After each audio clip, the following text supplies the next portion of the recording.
Good evening sir. Good evening good sir. Evening sir. नमस्ते sir, good evening. Good evening sir. Sir आवाज नहीं आ रही है आपकी। Sir, you are not audible.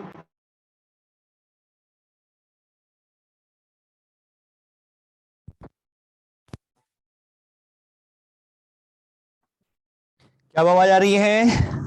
Yes sir. Yes good evening बेटा। Good evening sir. चलो आगे का स्टार्ट करें। Yes sir. Yes sir. एक मिनट, मैंने आपकी ना कुछ वेडनेसडे की एक्स्ट्रा क्लासेस लगवाई हैं, 2 क्लासेस। सर कब है? वेडनेसडे को शाम को ही। Okay sir. जो रेगुलर हो रही हैं वो तो होंगी शाम को 2 क्लासेस, 4 से 5:30 और 5:45 to 7:15, दोनों क्लास मैं लूंगा, जिनमें से एक क्लास में डाउट क्लास रखूंगा और एक आगे पढ़ाएंगे। ठीक है जी? सर रिकॉर्डिंग नहीं आई है सर। कौन सी नहीं आई? सर जो इससे पहले हुई थी। सर आ गई है। सर हेडवी कैसे ही होगी? नहीं ऐसा नहीं है, जब मुझे जरूरत होगी तब मैं कर दूंगा बेटा extra class. Sir dipole movement in non uniform field अभी पेंडिंग है। हाँ बेटा वो पेंडिंग है अभी। उसके डीपीओ में क्वेश्चंस थे।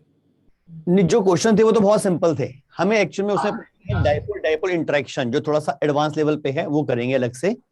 बाकी नॉर्मल जो डाइपोल कोई नॉन यूनिफॉर्म इलेक्ट्रिक फील्ड में रखते हैं वो तो आप लॉजिकली कर सकते हो आराम से। Yes sir. सर एक होमवर्क दिया था आपने। मैंने होमवर्क दिया था। कौन हाँ सा? सर आपने शायद खुद ही बताया था वो क्वेश्चन। सर वो नेक्स्ट क्लास में कर लेंगे, मैंने ट्राई नहीं करा। कौन सा क्वेश्चन था? क्वेश्चन तो याद दिलाओ। सर एक 2 चार्जेस होते हैं, पॉजिटिव और नेगेटिव, वो फिर उस हाँ सर ये वाला। हाँ सर इसको समझ नहीं आया, मतलब इसको अप्रोच कैसे करना है, इस वाले क्वेश्चन को समझ नहीं आया। फ्लक्स की हेल्प से। अच्छा सर। फ्लक्स की हेल्प से अप्रोच करना है, इसी से हो पाएगा। चलो इसे नेक्स्ट क्लास में देखते हैं। समझ में कैसा आएगा सर कि हम लोग को फ्लक्स से अप्रोच करना है? एक एक करके। हाँ बेटा तो लेकिन समझ में कैसा है कि हम लोग को फ्लक्स से अप्रोच करना है? यही तो प्रैक्टिस चाहिए बेटा क्वेश्चंस की, तभी तो ऐसे टाइप के क्वेश्चंस दे रहे हैं। सर मेंस के जो क्वेश्चन है वो तो मतलब हो जाते हैं, लेकिन सर एडवांस के क्वेश्चन हर बार कोई ना कोई ऐसा कॉन्सेप्ट हो जाता है जिस वजह से वो पूरा क्वेश्चन घूम जाता है। ऐसे बार बार देखोगे, नए नए क्वेश्चन देखोगे तो आइडियाज दिमाग में इकट्ठे होंगे ना, फिर आपके एग्जाम में जो क्वेश्चन आएंगे वो उन्हीं से लिंक्ड कहीं ना कहीं होगा, तो फिर कर पाओगे। Yes sir. सर टेस्ट में सर फ्लक्स के सब क्वेश्चन नहीं हो रहे थे सर। टेस्ट के क्वेश्चन तो आसान थे, मैंने देखे थे। सर आसान मेंस के तो आसान थे बहुत। फिजिक्स का पोर्शन एडवांस के बहुत कॉन्सेप्चुअल थे, बहुत मुश्किल नहीं थे। हाँ सर बहुत कॉन्सेप्चुअल थे। सर एडवांस का एक बार अच्छा बनाया था बहुत।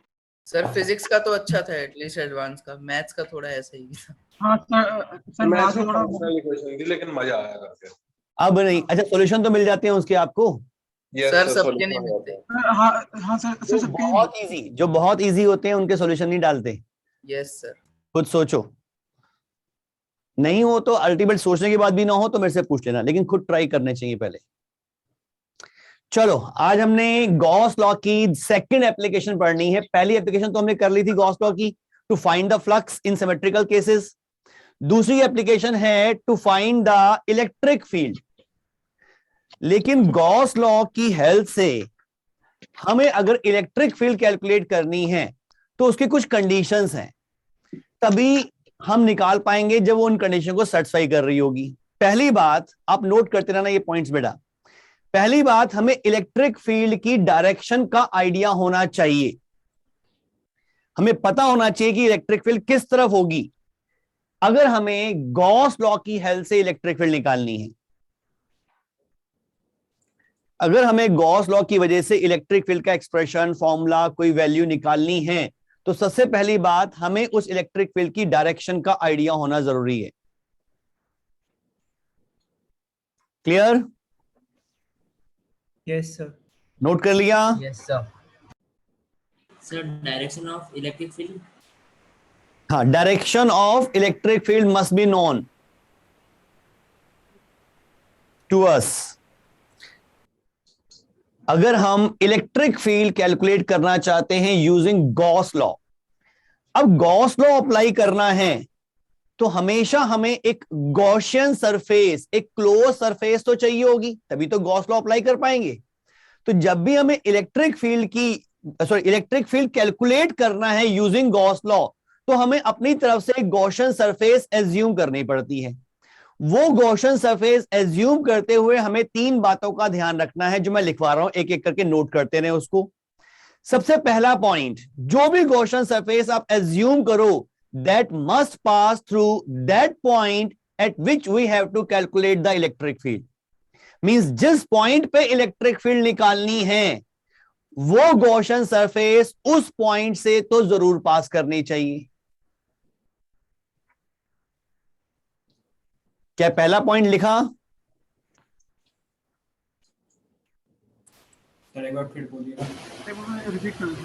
रिपीट कर रहा हूं, सुन लें। गॉसियन सरफेस उस पॉइंट से जरूर पास करे जहां इलेक्ट्रिक फील्ड निकालनी है।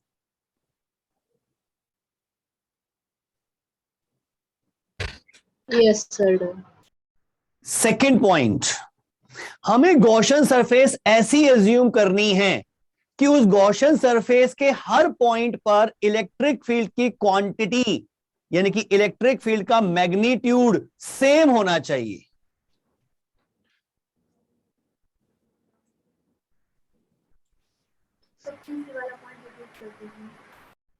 सेकंड पॉइंट बेटा ये है कि गॉसियन सरफेस, जो भी हम गॉसियन सरफेस एज्यूम कर रहे हैं, उस गॉसियन सरफेस के हर पॉइंट पे इलेक्ट्रिक फील्ड इंटेंसिटी का मैग्नीट्यूड कांस्टेंट होना चाहिए, सेम होनी चाहिए हर जगह।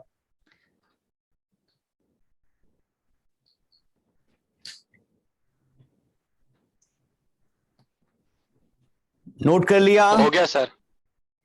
थर्ड पॉइंट, अब ऐसा है कि जैसे हम गॉसियन सरफेस ले रहे हैं, हम कोशिश तो कर रहे हैं कि उस गॉसियन सरफेस के हर पॉइंट पे इलेक्ट्रिक फील्ड की क्वांटिटी सेम हो, लेकिन हर बार ऐसा पॉसिबल नहीं हो पाता। तो थर्ड पॉइंट उसी के लिए है कि अगर गॉसियन सरफेस के, ध्यान से सुनना बेटा, अगर गॉसियन सरफेस के कुछ पोर्शंस में इलेक्ट्रिक फील्ड की क्वांटिटी डिफरेंट हो सकती है, तो उन पोर्शंस का फ्लक्स ही जीरो होना चाहिए।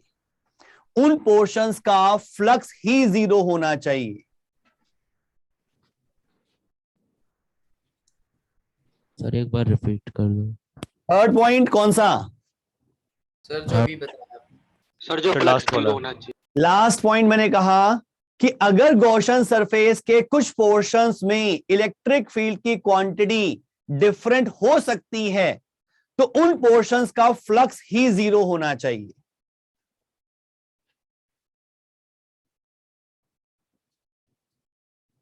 अब क्वांटिटी सेम होगी या अलग होगी, ये हम सिमेट्री से चेक करेंगे। ये तीनों पॉइंट्स नोट कर लिए, इनका मतलब अभी समझ में आएगा नेक्स्ट एग्जांपल में। Yes, sir. आज हम कुछ डेरिवेशंस करेंगे, तो वो सारे नोट करने हैं। ये सारे डेरिवेशन, एक सिलेंडर को छोड़कर बाकी सारे derivation board point of view से भी इंपॉर्टेंट हैं, बोर्ड में भी आ सकते हैं, तो ध्यान रखना है। डेरिवेशन कंप्लीट आने चाहिए आप लोगों को। सर हाँ बेटा। सर सर ऐसा एक क्वेश्चन आया था टेस्ट में। यस सर आया था। शायद एनसीईआरटी लेवल पे होगा। सर मेंस में था, मेंस में या एडवांस में था सर? हटवा दिया था सर। वो इलेक्ट्रिक फील्ड नहीं निकालनी थी, फ्लक्स निकालना था उसमें। वो तो निकाल सकते हो। यस सर, वो इजी था। वो हाँ तो फ्लक्स तो निकाल ही सकते हो। हो गया सर। चलो सुन लो इसे अब। कल एक क्वेश्चन आया था जिसमें सरफेस था। है बेटा? कल एक क्वेश्चन आया था जिसमें सरफेस पे चार्ज रखे हुए थे। हाँ, तो उसे गॉसियन सरफेस मानेंगे? क्लोज सरफेस है तो गॉसियन सरफेस मानेंगे। अगर मतलब एक टाइप से शीट टाइप ही थी, डिस्क पे चार्ज रखे हुए थे। तो डिस्क के ऊपर चार्ज रखे हुए, तो डिस्क तो सिंगल सरफेस हुई। हाँ तो सर उसका तो नहीं होना चाहिए ना। मैं आपको सर क्वेश्चन भेजूंगा, वो क्वेश्चन भेज रहे हैं ऐसे ही। लेकिन सर डिस्क को क्लोज सरफेस नहीं मानेंगे। डिस्क को क्लोज सरफेस नहीं मानेंगे सर, बिकॉज़ उसकी थिकनेस तो होती है कुछ। डिस्क की थिकनेस हम नेगलेक्ट कर देते हैं जब तक देना रखी हो। चलो देखिए बेटा, हाँ लास्ट पॉइंट मैंने बताया, फिर सुन लो, ध्यान से सुना करो, आपका ध्यान कहीं और चला जाता है, इसलिए रिपीट करवाते हो मेरे से। हमें गॉसियन सरफेस जो लेनी है उसमें हर जगह इलेक्ट्रिक फील्ड सेम करने की कोशिश कर रहे हैं हम कि मैग्नीट्यूड सेम रहे। थर्ड पॉइंट मैंने कहा कि गॉसियन सरफेस के कुछ पोर्शंस में अगर इलेक्ट्रिक फील्ड की क्वांटिटी डिफरेंट होने के चांसेस हैं, तो उन पोर्शंस का फ्लक्स जीरो होना चाहिए। ये चीज अभी समझ में आ जाएगी इसी एग्जांपल में, पहले डेरिवेशन में ही। देखो जी, इनफाइनाइट लॉन्ग लाइन चार्ज ये हम पहले कर चुके हैं। एक इनफाइनाइट लाइन चार्ज की वजह से r डिस्टेंस पे इलेक्ट्रिक फील्ड निकाली थी 2k lambda by r। 2k lambda by r। वही चीज हम फिर से कर रहे हैं, लेकिन अब गॉस लॉ से करेंगे। ये एक infinite line charge density lambda की है, और इससे r के परपेंडिकुलर डिस्टेंस पर, r के परपेंडिकुलर डिस्टेंस पे यहां पे एक पॉइंट है a, इस a पॉइंट पे मुझे इलेक्ट्रिक फील्ड निकालनी है। फॉर्मूला मेरे पास है 2k लैम्डा बाय r। ये चीज बोर्ड एग्जाम में भी आ सकती है। अगर बोर्ड एग्जाम में आएगी तो जो पहला प्रोसेस हमने किया था इंटीग्रेशन वाला वो नहीं करोगे, वो लंबा है। जो अब बता रहा हूं गॉस लॉ से, ये काफी आसान है, इसमें भी उतने ही पूरे नंबर मिल जाएंगे। तो आपने ये डेरिवेशन अगर बोर्ड एग्जाम में आता है तो गॉस लॉ की हेल्प से करोगे। क्या ये बात clear? Yes yes yes sir. अब ध्यान से सुनना बेटा, कोई बोले ना, आप ध्यान से सुनना इस चीज को। हमें इस पॉइंट पे इलेक्ट्रिक फील्ड निकालनी है। मान लिया इस पॉइंट पे इलेक्ट्रिक फील्ड की वैल्यू जो है वो है E। ये E मुझे कैलकुलेट करना है, तो मुझे उसके लिए चाहिए एक गॉसियन सरफेस। लेकिन सबसे पहले मैंने पॉइंट लिखवाया था कि आप जिस भी केस में इलेक्ट्रिक फील्ड निकालना चाह रहे हो, आपको इलेक्ट्रिक फील्ड की डायरेक्शन का आइडिया होना चाहिए।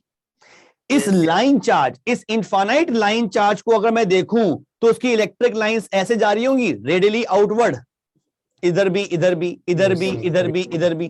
तो डायरेक्शन का तो आइडिया हमें है, ठीक। अब मुझे माननी है गॉसियन सरफेस, और उन तीन कंडीशन को सेटिस्फाई करवाते हुए। तो पहली कंडीशन थी कि गॉसियन सरफेस इस पॉइंट से जरूर पास करे जहां मुझे इलेक्ट्रिक फील्ड निकालनी है। तो मुझे इलेक्ट्रिक फील्ड निकालनी है ए पॉइंट पे। तो मैंने गॉसियन सरफेस देखो कैसी ली, मैंने इससे पास करता हुआ एक सिलेंडर मान लिया, एक ऐसा सिलेंडर जिसका रेडियस यही स्मॉल r का है और लेंथ l मान ली कुछ। ये रेडियस मैंने मान लिया स्मॉल r का ही। ये गॉसियन सरफेस कैसे अज्यूम करनी है, ये इन्हीं केसेस जो मैं आज करवाने जा रहा हूं, इससे आपको आइडिया मिलेगा कि किस किस तरह से हम गॉसियन सरफेस ले सकते हैं। अब देखें, जो गॉसियन सरफेस मैंने मानी, क्या ये तीन कंडीशन को सेटिस्फाई कर रही है? एक एक करके देखें। पहला पॉइंट, वो उस पॉइंट से जरूर पास कर रही है जहां पे हमें इलेक्ट्रिक फील्ड निकालनी है, बिल्कुल ठीक। दूसरा पॉइंट मैंने लिखवाया कि गॉसियन सरफेस ऐसी लेनी है कि उसके हर पॉइंट पर इलेक्ट्रिक फील्ड की क्वांटिटी सेम हो जाए। अब इस सिलेंडर को देखो, तो इस सिलेंडर के कर्व्ड सरफेस पे कोई भी पॉइंट ले लो, वो सारे के सारे पॉइंट इस लाइन चार्ज से r के डिस्टेंस पे ही होंगे। Yes sir. Yes sir. अगर मैंने ए पॉइंट पे इलेक्ट्रिक फील्ड ई मानी है, तो कर्व्ड सरफेस के किसी भी पॉइंट पे निकाल लो, इलेक्ट्रिक फील्ड ई की ही आएगी, सेम ही आएगी। हाँ या ना? Yes sir. Yes sir. अब जरा इसकी फ्लैट सरफेस की बात करें। सिलेंडर तो क्लोज लेना है हमें, गॉसियन सरफेस का मतलब क्लोज सरफेस। एक तो कर्व सरफेस हो गई और दो फ्लैट सरफेसेस हैं। अब इस फ्लैट सरफेस में देखें तो फ्लैट सरफेस में कुछ पॉइंट इस वायर से, इस लाइन चार्ज से नजदीक है, कुछ दूर है। मींस वहां पे इलेक्ट्रिक फील्ड अलग अलग हो सकती है। लेकिन ध्यान से देखो तो ये लाइन चार्ज ऐसे है, इसकी इलेक्ट्रिक लाइंस ऐसे चल रही हैं, और जो कर्व सरफेस है उसका नॉर्मल तो ऊपर होगा, यानी कि इलेक्ट्रिक लाइंस उस फ्लैट सरफेस के पैरेलल जा रही होंगी। Yes sir. यानी कि इस फ्लैट सरफेस का फ्लक्स कितना होगा? जीरो। जीरो। नीचे वाली फ्लैट सरफेस का फ्लक्स जीरो। सर थीटा 90 हो जाएगा ना? बिल्कुल। तो आप कह सकते हो कि आपने एक ऐसी जीरो वाला बताना है बेटा। सर, ये फ्लक्स जीरो वाला सर दोबारा बताना। अरे मेरे बच्चे, इलेक्ट्रिक लाइंस अगर सरफेस के पैरेलल चलती हैं तो फ्लक्स जीरो नहीं हो जाता? सर हो तो जाता सर। हाँ सर यहाँ पे सर हो कैसे रहा है सर, मतलब ये सरफेस ऐसे है circular, yes sir. Line charge ऐसे हैं। Yes sir. इस लाइन चार्ज की इलेक्ट्रिक लाइंस मैंने कहा अभी रेडियल डायरेक्शन में जाती हैं, यस सर, आगे। तो इसके पैरेलल नहीं जा रही होंगी मेरे बच्चे, यस सर। तो इसका फ्लक्स जीरो हो जाएगा। Yes sir. ठीक है, क्यूबॉइड ले सकते हैं इसकी जगह? है बेटा? क्यूबॉइड नहीं, इसमें क्यूबॉइड नहीं चलता। अगर मैं क्यूबॉइड लेता तो यहाँ पे जो फ्लैट सरफेस यहां होती, क्या उसमें हर जगह इलेक्ट्रिक फील्ड सेम होती? अगर मैं यहाँ पे फ्लैट सरफेस ले लेता और ये लाइन, तो ये डिस्टेंस, ये डिस्टेंस, ये डिस्टेंस, ये डिस्टेंस अलग अलग होते तो अलग इलेक्ट्रिक फील्ड अलग आ सकती थी और फ्लक्स भी जीरो नहीं। तो मैं तो क्यूबॉइड ले ही नहीं सकता, सिलेंडर ही लेना पड़ेगा। पर स्फीयर तो ले सकता है ना। स्फीयर कैसे ले लेंगे भाई? अगर मैंने स्फीयर ले लिया और ये लाइन चार्ज उसके डायमीटर से पास कर रही है, तो स्फीयर का हर पॉइंट क्या लाइन चार्ज से इक्वल डिस्टेंस पे है? Yes sir. है या नहीं? नहीं है सर। तो फिर कैसे ले लेंगे हम स्फीयर? सिमेट्री तो नहीं होगी सर। कौन ले सकते हैं? क्यों ले लेंगे कौन बेटा मेरे? कौन में तुम लॉजिकली सोचो ना, कुछ भी आर्बिट मत बताओ। कौन अगर आप लेते हो तो लाइन चार्ज से सारे पॉइंट्स कर्व सरफेस के इक्वल डिस्टेंस में होंगे। No sir. No sir. और उनका फ्लक्स भी जीरो नहीं होगा। कौन क्यों ले लेंगे? नहीं होगा सर। थोड़ा लॉजिकली सोचो। जैसे एक लिमिटेड सिलेंडर लिया एक पर्टिकुलर हाइट का, तो इससे उतनी वायर कवर हुई, तो उसका इफेक्ट हमें इनफिनाइट सिलेंडर नहीं लेना चाहिए था। नहीं बेटा, इनफाइनाइट वायर की वजह से इलेक्ट्रिक फील्ड का डायरेक्शन का आइडिया मुझे है। Yes sir. अगर ये इनफाइनाइट नहीं होती तो हर जगह इलेक्ट्रिक फील्ड ऐसे तो नहीं होती, वो तो घूम जाती। इनफाइनाइट वायर का तो मैंने यूज कर लिया इलेक्ट्रिक फील्ड की डायरेक्शन लेके। अब मैं सिलेंडर जितनी मर्जी लेंथ कर लूं, मैं किसी भी गॉसियन सरफेस के लिए गॉस लॉ तो लगा ही सकता हूं। यस सर, ठीक है। तो मैंने कोई गॉसियन सरफेस ले ली और उसमें मैं गॉस लॉ लगा दूंगा। ठीक है सर। ठीक है, अब देखो जरा। हाँ बेटा। सर वो जो इनफाइनाइट लाइन है, उससे जो इलेक्ट्रिक फील्ड्स निकल रही है स्ट्रेट ही निकलेंगे। उसकी जो इलेक्ट्रिक लाइंस निकल रही है वो स्ट्रेट ही निकलेंगे। स्ट्रेट निकलेंगी, लेकिन किस डायरेक्शन में? मतलब सिलेंडर की वो दो सरफेसेस के पैरेलल। सिलेंडर की सरफेसेस के पैरेलल? क्या बात कर रहे हैं? मेरा कर्व सरफेस के पैरेलल? नहीं, वो ऊपर और नीचे आ रही है। हाँ बिल्कुल, जैसे ये लाइन चार्ज है तो इलेक्ट्रिक लाइंस इधर जाएगी, इधर जाएगी, इधर जाएगी, इधर इधर इधर। ऊपर यहां से देखूं तो भी इधर इधर ही, ऊपर से देखूं तो भी इधर इधर ही, क्योंकि ये तो वायर इनफाइनाइट है। ठीक है, ब्राइटनेस थोड़ी ज्यादा। अगर कोई मतलब इनफाइनाइट हाँ। अगर सिलेंडर लेंगे तो सर वो गॉसियन सरफेस में काउंट होगी? हाँ बिल्कुल, गॉसियन सरफेस ले सकते हैं उसको, लेकिन उसे कैलकुलेट करना हमारे लिए मुश्किल हो जाएगा। हाँ सर, क्योंकि उसका ना एक एंड पता ना दूसरा एंड पता।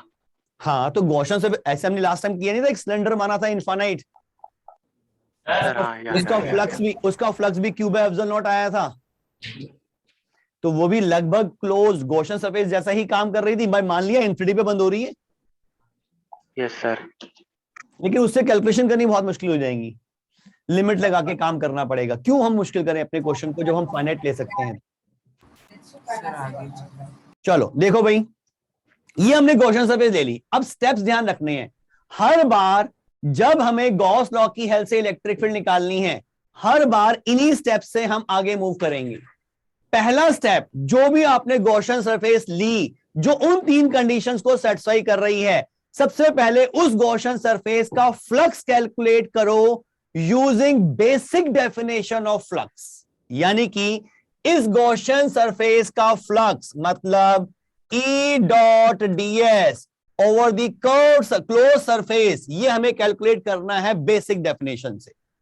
ये कैसे कैलकुलेट करेंगे? इस केस में जो देखो, मैं इसको दो पार्ट में डिवाइड कर रहा हूं। E dot ds for the flat surface plus E dot ds for the curved surface. यानी कि कर्व्ड सरफेस का फ्लक्स अलग निकाल लो, फ्लैट सरफेसेस का फ्लक्स अलग निकाल लो और दोनों को ऐड कर दो तो पूरी गॉसियन सरफेस का फ्लक्स मिल जाएगा। सिंपल है भाई, स्केलर क्वांटिटी है, दोनों का अलग निकाल के अलजेब्रिक सम कर दिया, नेट फ्लक्स मिल जाएगा। अब यहां देखो। हाँ बेटा, कोई डाउट? No sir. अब फ्लैट सरफेस का फ्लक्स तो जीरो अभी हमने डिस्कस किया, लेकिन एग्जाम में, बोर्ड एग्जाम में इसका रीजन लिखना पड़ेगा। लिखेंगे because E vector and ds vector are perpendicular to each other, hence E dot ds become 0। Clear? Flat surface के लिए। Yes sir. बात करें कर्व सरफेस की, तो यहां पर देखो भाई, कर्व सरफेस के लिए मैं कर्व सरफेस पर कहीं भी छोटा सा ds ले लूं, छोटा सा ds ले लिया, ds एलिमेंट, तो उस ds की डायरेक्शन आउटवर्ड नॉर्मल इस तरफ होगी और इलेक्ट्रिक फील्ड की डायरेक्शन भी इसी तरफ है, इस पोजीशन पर। आप कर्व सरफेस में कहीं भी एलिमेंट लो, ई वेक्टर और dx वेक्टर हमेशा सेम डायरेक्शन में आएंगे, यानी कि इन दोनों के बीच में एंगल 0। तो इस डॉट प्रोडक्ट को अगर मैं एक्सपेंड करूं तो मुझे मिलेगा E into ds into cos of 0 degree. Yes sir. Cos 0 तो 1 होता है, तो E dot ds simply E into ds में कन्वर्ट हो जाएगा। ये step clear? Yes sir. Next step सुनो अब। जिस कर्व सरफेस के लिए मैं ये इंटीग्रेशन सॉल्व कर रहा हूं, उस कर्व सरफेस के हर पॉइंट पर, अरे ये E की वैल्यू तो कांस्टेंट है, हमने माना ही ऐसे, और इंटीग्रेशन में कोई कांस्टेंट अगर प्रोडक्ट में होता है तो वो इंटीग्रेशन के बाहर आ जाता है। तो यानी कि मैं इसको लिख सकता हूं E integration ds for the curve surface. ये स्टेप समझ में आ रहा है? Yes sir. Yes sir. Constant बाहर आ गया। अच्छा, ds का इंटीग्रेशन का मतलब क्या हुआ? Total surface area. लेकिन कौन सा? हम तो कर्व की बात कर रहे हैं, तो कर्व सरफेस ले लेंगे, तो ये आ जाएगा E into 2πRL। Yes sir. 2πRL, this is equation number 1। क्या निकाला हमने? हमने निकाला E dot ds over the closed surface. हमने इसकी वैल्यू निकाली जो E इंटू 2πRL के बराबर आ गई। ये ही E वो अननोन है जो मुझे निकालना है। क्या अभी तक के स्टेप्स क्लियर? यस। पहला स्टेप मैं रिपीट कर रहा हूं, बार बार रिपीट नहीं करूंगा, इस चीज को सुन ले बेटा। हर डेरिवेशन में, हर केस में जब आपको गॉस लॉ की हेल्प से इलेक्ट्रिक फील्ड निकालनी है, इन्हीं स्टेप्स को फॉलो करना है। सबसे पहले गॉसियन सरफेस मानो, उस गॉसियन सरफेस का फ्लक्स निकालो using basic definition. Second step, उस गॉसियन सरफेस का फ्लक्स निकालो using Gauss law. Gauss law कहता है E dot ds over the close surface is equals to Q in by epsilon naught. यही है Gauss law. Yes sir. Yes sir. Q in का मतलब enclosed charge. अब इस Gaussian surface पे आओ, इस सिचुएशन में चार्ज है कहां पर? इस लाइन पर, इस पूरी लाइन पर। लेकिन इस गॉसियन सरफेस के अंदर, यहां से लेकर यहां तक जितना चार्ज होगा वो गॉसियन सरफेस के अंदर है, बाकी बाहर। जिनको पता हो प्लीज बेटा बीच में बोला ना करें। यहां मुझे शो करने की जरूरत नहीं है कि आपको आता है, शो करना एग्जाम में शो करो, जब मैं पूछूं तब बताया करो, ठीक है? वरना डिस्टर्बेंस होती है बहुत। इन दो पॉइंट्स के बीच में जो चार्ज होगा वही गॉसियन सरफेस के अंदर होगा, बाकी चार्ज तो गॉसियन सरफेस के बाहर। अब इतने, ये लेंथ है L की और चार्ज डेंसिटी है लैम्डा, तो Q इनको मैं कह सकता हूं lambda into L upon epsilon not. क्या ये ठीक लिखा है? Yes sir. Lambda is charge per unit length. Unit length पे चार्ज जो है वो लैम्डा का है, तो L लेंथ पे कितना चार्ज होगा? हाँ सर। ठीक, लैम्डा L आ गया Q in. This is equation number 2। हमेशा ये दो इक्वेशन बनानी है, और इन दोनों इक्वेशन में देखो तो लेफ्ट हैंड साइड सेम है, तो मैं राइट हैंड साइड को इक्वेट कर सकता हूं, वो भी सेम होनी चाहिए। जब मैं इनको इक्वेट करूंगा तो देखो मुझे क्या मिलेगा। यहां लिख रहा हूं पहले, क्योंकि स्पेस कम है, पहले ऊपर फिर नीचे लिखूंगा। इनको इक्वेट करें तो आएगा E into 2πRL is equal to lambda L by epsilon naught. L तो कैंसिल हो जाएगा भाई, E की वैल्यू आ गई lambda upon 2π epsilon naught R, जिसको मैं 2k लैम्डा बाय R लिख सकता हूं। Yes sir. ये आ गया आंसर। बोर्ड एग्जाम में अगर ये डेरिवेशन आता है तो इसी मेथड से करोगे, वो इंटीग्रेशन वाला नहीं करोगे, वो लेंदी है, मार्क्स दोनों में बराबर ही मिलने हैं, तो यही करेंगे ना फिर।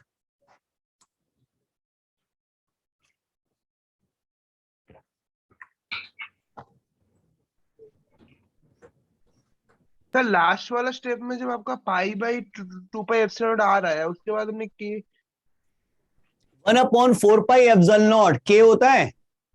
हाँ सर जरा यहां पुट कर के की जगह पे 1/4 पाई एप्सिलॉन नॉट, तो यही चीज नहीं आएगी। मैंने उसको इस फॉर्म में कन्वर्ट कर दिया, 2 से मल्टीप्लाई डिवाइड करके। Yes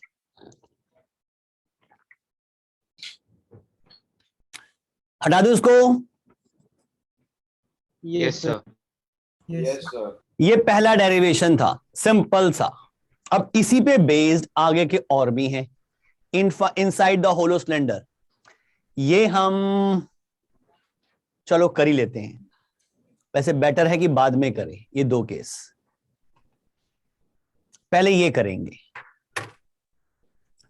electric field due to solid. पहले सॉलिड आ गया, अच्छा सिलेंडर आया ये भी, ओके ओके। ये हमने सिलेंडर बाद में करना है, पहले हम बात करेंगे स्फीयर की। सर पिछले वाले में नॉन कंडक्टिंग लिखे थे, इसमें कंडक्टिंग लिखा। हाँ बताऊंगा सब इसके बारे में। अभी तो हम सिंपल वायर लेके चले थे तो कोई केस ही नहीं, फर्क नहीं पड़ रहा, लाइन चार्ज है उसके अकॉर्डिंग निकालिए। अब हम सॉलिड बॉडीज ले रहे हैं तो उनमें क्या फर्क है, कब कंडक्टर लेना है कब नॉन कंडक्टर, ये सब बताऊंगा बेटा। अभी हेडिंग डाल लो, electric field due to a conducting sphere, या फिर ऐसा भी लिख सकते हैं और non conducting spherical shell with uniform charge distribution, ये हम पूरी हेडिंग लिख सकते हैं। और यहां पे जो कंडक्टिंग स्फीयर लिखा हुआ है, ये स्फीयर होलो और सॉलिड कुछ भी हो सकता है। पहले तो इसी पे थोड़े रिसर्च कर लें, भाई इसका मतलब क्या है जो हम कहने जा रहे हैं, ये समझो भाई। अगर मैं एक कंडक्टिंग शेल लेता हूं, कंडक्टिंग शेल, शेल का मतलब सिर्फ सरफेस है, अंदर से खाली है, अंदर खाली है, कुछ भी नहीं है मटेरियल। मैंने इसको क्यू चार्ज दिया तो सारा का सारा चार्ज इसकी सरफेस पर आ जाएगा। Yes sir. अंदर तो कुछ है ही नहीं। मान लो मैं कहता हूं ये कंडक्टिंग शेल की बजाय कंडक्टिंग सॉलिड स्फीयर है, तो भी तो यही केस होगा। दे दो चार्ज, कहां जाएगा, आएगा तो सरफेस पे ही, अंदर तो रुकता नहीं है, बताया था लास्ट क्लास में। यस सर, कंडक्टर है ना। यानी कि कंडक्टिंग शेल हो या कंडक्टिंग सॉलिड स्फीयर हो, चार्ज डिस्ट्रीब्यूशन के टर्म्स में तो दोनों सेम है। अब इलेक्ट्रिक फील्ड किसी मटेरियल की वजह से थोड़ा है, इलेक्ट्रिक फील्ड तो चार्जेस के डिस्ट्रीब्यूशन की वजह से, और इन दोनों में चार्जेस का डिस्ट्रीब्यूशन बिल्कुल एक जैसा हो रहा है, तो दोनों की वजह से इलेक्ट्रिक फील्ड के रिजल्ट भी सेम होंगे। क्या ये बात क्लियर? Yes sir. दूसरा, अगर मैं ले लूं नॉन कंडक्टिंग शेल, लेकिन चार्ज अपने हिसाब से यूनिफॉर्मली डिस्ट्रीब्यूट कर दिया, क्योंकि अगर मैं लिख रहा हूं नॉन कंडक्टिंग, तो नॉन कंडक्टिंग में चार्ज मूव तो कर नहीं सकता। यस हम जहां रखेंगे वहीं पड़ा रहेगा, तो हमें अपनी तरफ से उसको यूनिफॉर्मली डिस्ट्रीब्यूट करना पड़ेगा। हम जहां जहां रखते जाएंगे वहीं पड़ा रहेगा। तो नॉन कंडक्टिंग में हमने यूनिफॉर्म डिस्ट्रीब्यूशन कर दिया तो भी चार्ज ऐसे ही होगा। नॉन कंडक्टिंग शेल में अगर मैंने यूनिफॉर्म डिस्ट्रीब्यूशन कर दिया तो भी केस यही होगा। यानी कि इन तीनों के लिए रिजल्ट तो एक ही, क्योंकि चार्ज कहां है, सिर्फ एक सरफेस पर। कोई भी केस ले लूं, जब चार्ज का डिस्ट्रीब्यूशन तीनों केस में एक जैसा, तो इलेक्ट्रिक फील्ड का रिजल्ट भी तीनों केस में एक जैसा होगा। क्या ये बात समझ में आ रही है? Yes sir. Yes sir. चलो अब करते हैं डेरिवेशन। हमने ले ली एक कंडक्टिंग शेल या कंडक्टिंग सॉलिड स्फीयर या नॉन कंडक्टिंग स्फेरिकल शेल और चार्ज को डिस्ट्रीब्यूट कर दिया पूरे सरफेस पर। चार्ज मान लिया। हाँ बेटा बोल, कुछ कह रहे हो? सर नॉन कंडक्टिंग स्फीयर होगा तब सेम नहीं होएगा। नॉन कंडक्टिंग सॉलिड स्फीयर होगा तो चार्ज को हम वॉल्यूम में भी डिस्ट्रीब्यूट कर सकते हैं। हाँ, अगर उसमें हमने सरफेस पे दिया है तो कोई फर्क नहीं पड़ रहा। सर मतलब अंदर भी दे सकते हैं चार्ज? उसमें अंदर भी दे सकते हैं। सॉलिड कंडक्टर में हम अंदर नहीं दे सकते, दोगे भी तो बाहर ही आ जाएगा। लेकिन नॉन कंडक्टिंग होगा तो मैं जहां रखूंगा अंदर वहीं पड़ा रहेगा, बाहर आ नहीं सकता क्योंकि मूवेबल नहीं है। सर यानी कि अगर स्फीयर होता तो फिर अंदर चार्ज रह सकता था। अगर नॉन कंडक्टिंग सॉलिड स्फीयर होता सर, तो नॉन अंदर चार्ज- कंडक्टिंग। बिल्कुल, वो केस भी करेंगे अभी हम, वो भी हमारे सिलेबस में है। क्या ये केस क्लियर अभी तक? तो अब इसमें हमें इलेक्ट्रिक फील्ड निकालनी है। दो केस। पहला case inside the conducting sphere, इसके अंदर किसी पॉइंट पे निकालनी है, इसके अंदर किसी पॉइंट पे निकालनी है। तो यहां पर देखें भाई, मान लो मुझे यहां निकालनी है किसी पॉइंट ए पर। ये ए पॉइंट सेंटर से स्मॉल आर के डिस्टेंस पे है। मींस मैंने पहला केस जो लिया है that is small R is less than capital R. Small R एक वेरिएबल पोजीशन है, किसी भी पॉइंट की पोजीशन उस स्फीयर के सेंटर से, और कैपिटल आर फिक्स है उस शेल का रेडियस, उस स्फीयर का रेडियस। ठीक, मुझे इस ए पॉइंट पे इलेक्ट्रिक फील्ड निकालनी है तो मैंने क्या किया, एक गॉसियन सरफेस एज्यूम की।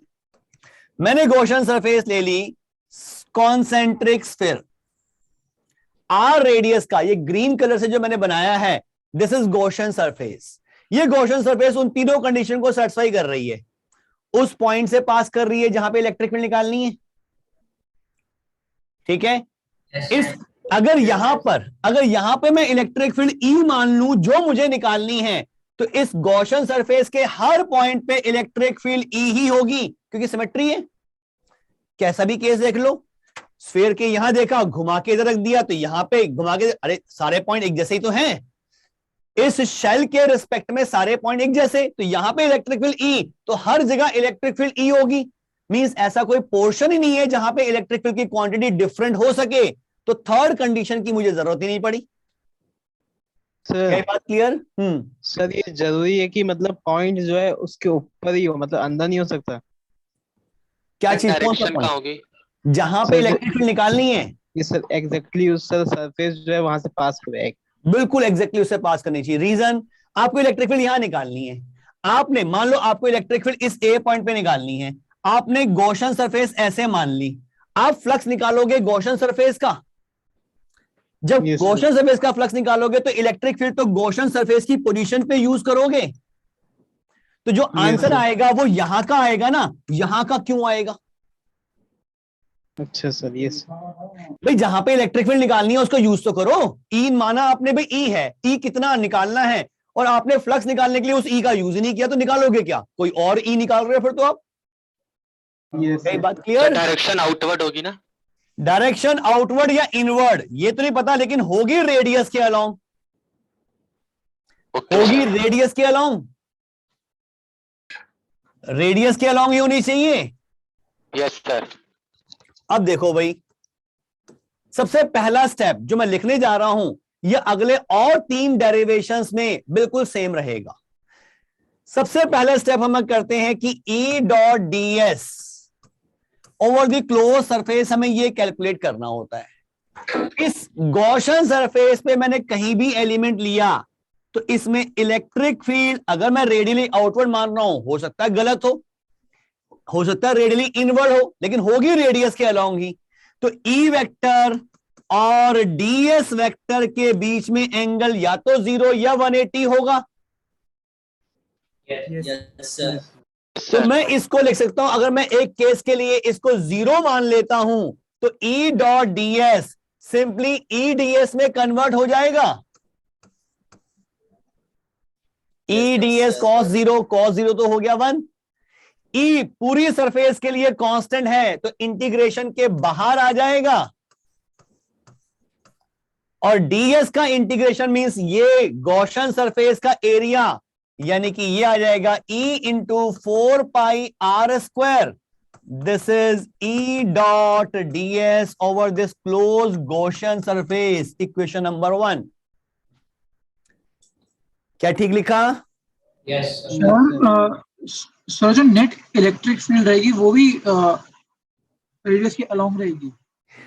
अगर होगी तो रेडियस के अलॉन्ग होनी चाहिए क्योंकि सिमेट्री है. लेकिन मतलब ये जरूरी क्यों है? मतलब है बेटा, मतलब ये जरूरी क्यों है कि मतलब रेडियस के अलोंग होगी? बिकॉज हर जगह से इलेक्ट्रिक फील्ड आ रहा है ना. आप बताओ क्या डायरेक्शन लूं? ये यहां पे चार्ज ऐसे डिस्ट्रीब्यूट कर रखा है यूनिफॉर्मली. मुझे यहां इलेक्ट्रिक फील्ड निकालनी है, ये सेंटर है. इधर इस ए पॉइंट पे इलेक्ट्रिक फील्ड आपके अकॉर्डिंग क्या ले सकते हैं ये बता दो. चलो कुछ और, कुछ भी ऑर्बिट. सर आर्बिट्ररी होगा बिकॉज हर जगह से उस पर लग रही होगी फील्ड. चार्ज से इधर लग रही होगी ना? हाँ मतलब हाँ उस पे ए पॉइंट पे हर जगह से लग रही होगी. हर जगह से लग रही होगी चीज. ठीक है, मान लीजिए हर जगह से लग रही है. अगर मैं यहां पे इलेक्ट्रिक फील्ड निकालूंगा, मान लो मैं कहता हूं कि इस तरफ होनी चाहिए कुछ भी ऑर्बिट, तो इसके इधर वाले पॉइंट पे भी ऑर्बिट होनी चाहिए इस तरफ. ऐसा होना चाहिए. Yes sir. तो इसमें तो हर जगह ऐसे ही चलेगी फिर.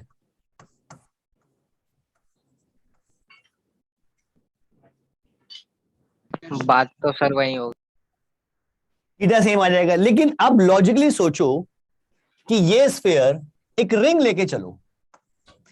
अगर मैं इस स्फीयर में देखता हूं तो इसकी वजह से और इसकी वजह से इलेक्ट्रिक फील्ड, अगर मैं यहां ए पॉइंट लेता हूं तो इस तरफ इसकी वजह से होगी, इसकी वजह से उधर होगी, तो इन दोनों का रिजल्टेंट तो लेफ्ट में आएगा.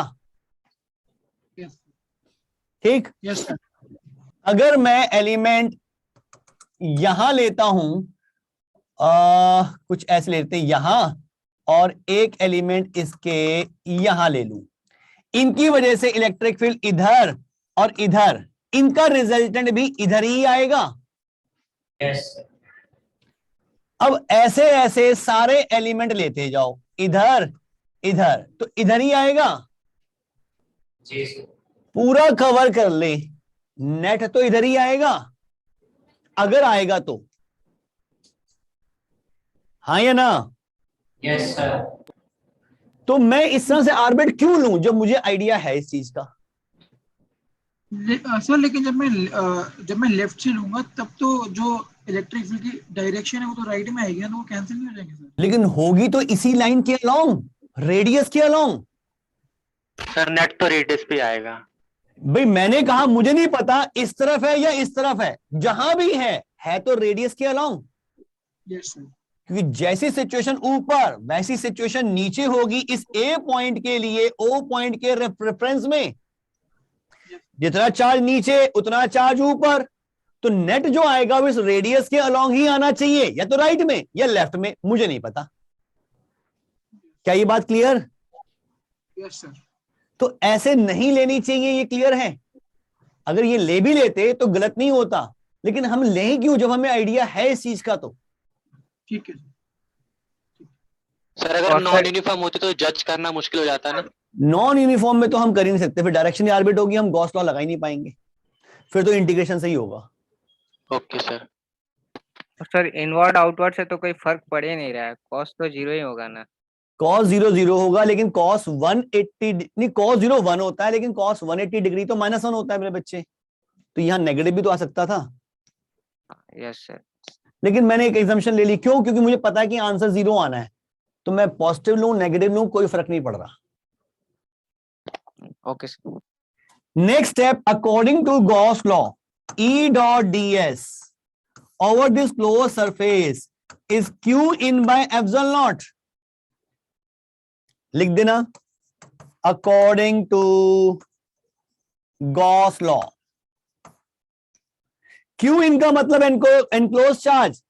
इस गॉसियन सरफेस के अंदर कितना चार्ज है? कुछ भी नहीं, 0. सारा चार्ज तो बाहर बढ़ा हुआ है, तो ये तो 0। इक्वेशन नंबर 2, इक्वेशन 1 और 2 की राइट हैंड साइड को इक्वेट करूंगा तो E की वैल्यू 0 मिल जाएगी, यानी कि शेल के अंदर इलेक्ट्रिक फील्ड 0। लेकिन कब? जब ये डिस्ट्रीब्यूशन यूनिफॉर्म है। कंडक्टर में तो आपने आप हो जाएगा, नॉन कंडक्टर में हमें बनाना पड़ेगा, तभी मैंने नॉन कंडक्टर के केस में लिखा है विद यूनिफॉर्म चार्ज डिस्ट्रीब्यूशन। क्या ये डेरिवेशन क्लियर? Yes sir. इसका सेकेंड पार्ट ये हमने निकाला शेल के अंदर किसी पॉइंट पर, इनसाइड द कंडक्टिंग स्फीयर। अब हमें बाहर निकालना है। देखो भाई बाहर, दूसरा केस, वही शेल या कंडक्टिंग स्फीयर, रेडियस इसका कैपिटल R और चार्ज इसकी सरफेस पर हमने डिस्ट्रीब्यूट कर रखा है, और मान लेते हैं भाई वो चार्ज है कैपिटल Q। अब मुझे इलेक्ट्रिक फील्ड निकालनी है इस A पॉइंट पे जो इससे स्मॉल r के डिस्टेंस पे है और स्मॉल r कैपिटल R से बड़ा है। क्या ठीक? Show the previous slide. Previous slide note नहीं की अब तक क्या?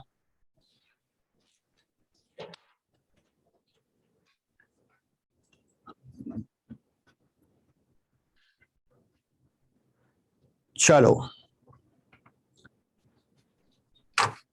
क्या ये क्लियर केस? अब इस स्फीयर मान लेंगे। हाँ बिल्कुल, गॉसियन सरफेस माननी है, बिल्कुल वैसे ही मान लेंगे। हमने एक गॉसियन सरफेस ले ली भाई इस तरह से, ये ले ली एक गॉसियन सरफेस R रेडियस की spherical shell concentric with the given sphere. यहां पे इलेक्ट्रिक फील्ड मान ली मैंने E की है, यहां पर एरिया लूंगा तो इलेक्ट्रिक फील्ड और एरिया वेक्टर सेम डायरेक्ट। अब तो इलेक्ट्रिक फील्ड आउटवर्ड होगी, पॉजिटिव चार्ज है सब में, तो सारी इलेक्ट्रिक फील्ड ऐसी जा रही होगी रेडियली आउटवर्ड। Yes sir. तो इलेक्ट्रिक फील्ड और एरिया वेक्टर दोनों सेम डायरेक्शन में।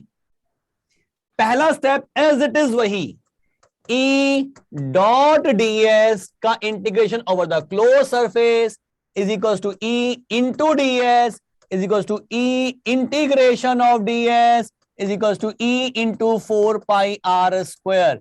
Equation number 1। इस स्टेटमेंट में कोई चेंज नहीं, बिल्कुल वैसा ही चल रहा है।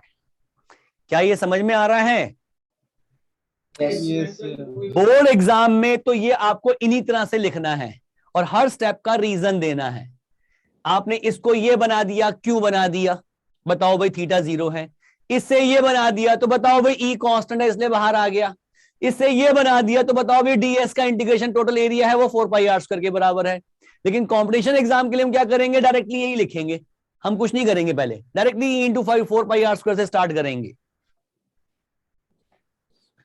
ओके बेटा चैतन्य, हाँ क्या ये स्टेप क्लियर सबको? Yes sir. सेकंड स्टेप क्या कहता है? E डॉट ds का integration over the close surface according to Gauss law equal to Q in by epsilon naught. अब Q इन कितना? Q पूरा पूरा का पूरा चार्ज ही अंदर है, तो Q इन तो कैपिटल Q ही हो गया। इक्वेशन नंबर 2, फर्स्ट और सेकंड को इक्वेट करो। E into 4 pi r square is equal to Q by epsilon naught, means E is equal to Q upon 4 pi epsilon naught r square, means KQ by r square. जाना पहचाना result है, point charge वाला। अगर मैं मान लूं कि ये सारा का सारा चार्ज सेंटर पे रख दें तो इस A पॉइंट पे इलेक्ट्रिक फील्ड इतनी ही तो आती। यस आपने बताया था कि स्फीयर को के केस में ही रख सकते हैं। बिल्कुल, मैंने कहा था स्फीयर में आप सेंटर ऑफ चार्ज का कॉन्सेप्ट यूज कर सकते हो, लेकिन वो भी तब जब स्फीयर के बाहर की बात हो रही हो, अंदर के लिए नहीं। अंदर में नहीं लगा रहे थे, अंदर में तो 0 आ रही थी। अगर मैं सारा चार्ज यहां रख दूं तो यहां पे तो इलेक्ट्रिक फील्ड होनी चाहिए, लेकिन आती तो 0 है। तो अंदर के लिए नहीं, बाहर के लिए सोच सकते हैं बस। क्या ये result clear? Yes sir.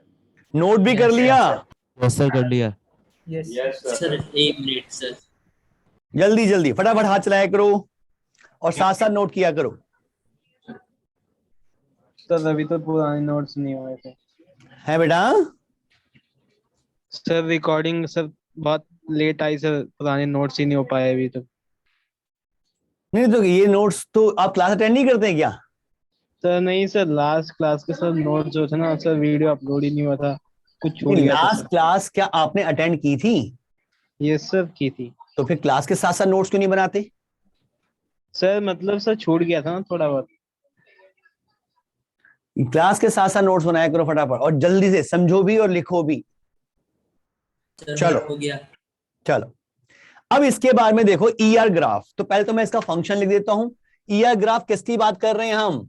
Spherical shell.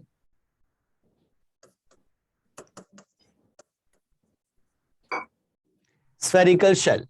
देखो भाई, इलेक्ट्रिक फील्ड जो आ रही है वो फंक्शन बन रहा है when R is less than capital R, तो आंसर आ रहा है 0। When R is greater than equals to capital R, तो आंसर आ रहा है के क्यू बाय आर स्क्वायर। और इसका जो ग्राफ बनेगा एग्जाम में आ सकता है, ई और आर के बीच में ग्राफ। जब फंक्शन मिल गया तो ग्राफ तो बना ही सकते हो। ये चलेगा 0 कब तक? आर तक, आर को छोड़कर, और आर पे हो जाएगी maximum value K Q by capital R square, और उसके बाद वो डिक्रीज करेगा because E is inversely proportional to R square.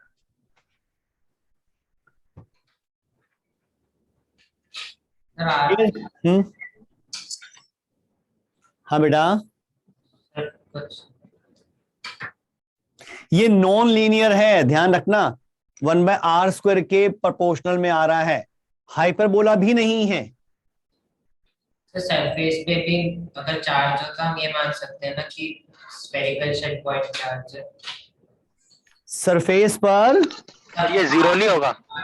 Surface में 0 क्यों होगा? मतलब 0 नहीं होगा, पॉइंट चार्ज मान लेंगे ना तब।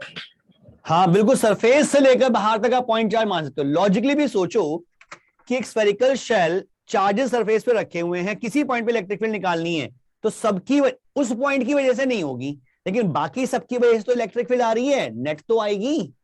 यस। अंदर 0 होगी, बाहर नहीं, और उस सरफेस पे भी नहीं।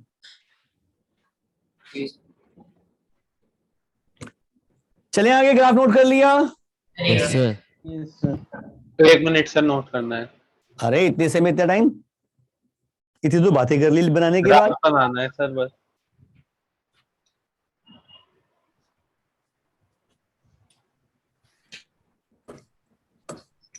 हो गया? भाई capital R square. Yes sir. है बेटा? सर आपने K Q by capital R square लिख दिया। K Q by capital R square तो आएगा, मैक्सिमम वैल्यू तो वही आएगी। हाँ ओके सर। यहाँ पे आर पे तो यही वैल्यू आएगी, उसके बाद डिक्रीज होनी शुरू होगी ना। Yes sir. ये तो फंक्शन है, लेकिन आर जब कैपिटल आर के इक्वल होगा तो कैपिटल आर पुट करूंगा, वो मैक्सिमम वैल्यू होगी। मींस इलेक्ट्रिक फील्ड मैक्सिमम आ रही है सरफेस पर, और उसके बाद डिक्रीज होती जा रही है इन्फिनिटी तक, लगातार कम होती जा रही है। नेक्स्ट देखो भाई, electric field due to uniformly charge non conducting sphere. अब हम बात कर रहे हैं नॉन कंडक्टिंग स्फीयर की, क्योंकि अब हमें चार्ज को वॉल्यूम में भी डिस्ट्रीब्यूट करना है। वॉल्यूम में भी डिस्ट्रीब्यूट करना है। कंडक्टर में ये काम हम कर नहीं सकते। कंडक्टर में वॉल्यूम में चार्ज दो, वापस सरफेस पे आ जाएगा, मींस वो एक सरफेस की तरह ही काम करेगा। तो मुझे पूरे वॉल्यूम में चार्ज डिस्ट्रीब्यूट करना है, इसलिए हमने ले लिया है नॉन कंडक्टिंग स्फीयर। ये हमने ले लिया एक नॉन कंडक्टिंग स्फीयर जिसका रेडियस मान लिया आर। अब चार्ज हमने पूरे वॉल्यूम में डिस्ट्रीब्यूट कर दिया, पूरे वॉल्यूम में, और चार्ज डेंसिटी मान ली इसकी रो। रो मतलब charge per unit volume. Yes sir. और मैंने ये भी मान लिया कि इसमें नेट चार्ज कैपिटल क्यू का है। कैपिटल क्यू होगा कितना भाई? Rho into 4/3 pi capital R cube. Yes sir. Charge density into volume is charge. एक फॉर्मूला हम रो की फॉर्म में ध्यान रखेंगे, एक फॉर्मूला क्यू की फॉर्म में। जिस फॉर्म में आसान है उस फॉर्म में ध्यान रखेंगे फॉर्मूला हम। पहला case, inside the non conducting sphere, अब अंदर निकालनी है, यानी कि केस लिया when R is less than capital R। हमें यहां पे कहीं इलेक्ट्रिक फील्ड निकालनी है ए पॉइंट पे जो इससे स्मॉल r के डिस्टेंस पे है, और स्मॉल r कैपिटल R से छोटा है, मींस हम स्फीयर के अंदर की बात कर रहे हैं। काम वही, गॉसियन सरफेस ले ली भाई हमने स्फेरिकल, क्योंकि इलेक्ट्रिक फील्ड तो रेडियल डायरेक्शन में ही होगी, इलेक्ट्रिक फील्ड रेडियल डायरेक्शन में होगी। हमने मान लिया यहां पे इलेक्ट्रिक फील्ड E, एरिया यहां छोटा सा लिया, तो ds वेक्टर और E वेक्टर दोनों ही सेम डायरेक्शन में आएंगे, मींस पहली स्टेटमेंट में तो फिर से कोई चेंज नहीं। E डॉट ds डायरेक्टली लिख दूं E इंटू 4πr², वही सारे स्टेप्स जो पिछले दो डेरिवेशन में किए। Yes sir. Next, according to Gauss law, E dot ds over the Gaussian surface is equals to q in by epsilon naught। अब मुझे बताओ भाई q in कितना? रो इंटू 4/3 पाई आर क्यूब। तो जो क्यूब लिया है रो इंटू 4/3 पाई आर कौन सा? Small sir small r। क्या ये बात सबको समझ में आ रही है? Yes sir. भाई इसके अंदर का चार्ज निकालना है, तो इसका वॉल्यूम इंटू चार्ज डेंसिटी, ठीक है। This is equation number 2। 1 और 2 को जरा इक्वेट करें। E into 4πr² rho into 4/3 pi R cube divided by epsilon naught. देखो कुछ चीजें तो कैंसिल हो रही हैं, 4 पाई और r² भी कैंसिल होगा तो एक r बचेगा, तो E की वैल्यू आ जाएगी रो r/3 एप्सिलॉन नॉट। ये फॉर्मूला याद रखना है, रो r/3 एप्सिलॉन नॉट। ये जो डेरिवेशंस कर रहे हैं इनके प्रोसेस भी ध्यान रखने हैं, क्योंकि एडवांस लेवल पे क्वेश्चन आ जाता है तो इन डेरिवेशन के प्रोसेस से हमें करना पड़ता है। कई बार हमें गॉसियन सरफेस खुद एज्यूम करनी पड़ती है और फिर इसी प्रोसेस से हम इलेक्ट्रिक फील्ड कैलकुलेट करते हैं। क्या ये क्लियर? इसको वेक्टर फॉर्म में भी लिखूं तो E वेक्टर और R वेक्टर बना दूं, क्योंकि इलेक्ट्रिक फील्ड रेडियस की डायरेक्शन में ही है। Yes sir. Yes sir. Vector form भी बन गई भी साथ साथ। पहला पार्ट नॉन कंडक्टिंग स्फीयर का clear? Yes sir. Next part पे आ जाओ फिर। सर एक मिनट नोट करना सर। करो बड़ा जल्दी जल्दी। सर सेम सारे रिजल्ट्स ग्रेविटेशन में भी आए थे। हाँ बिल्कुल वही चीजें हैं, सब कुछ वैसा ही है। मतलब हम इलेक्ट्रॉनिक्स पढ़ लेंगे तो ग्रेविटेशन तो साथ साथ आपने अब कवर हो रहा है।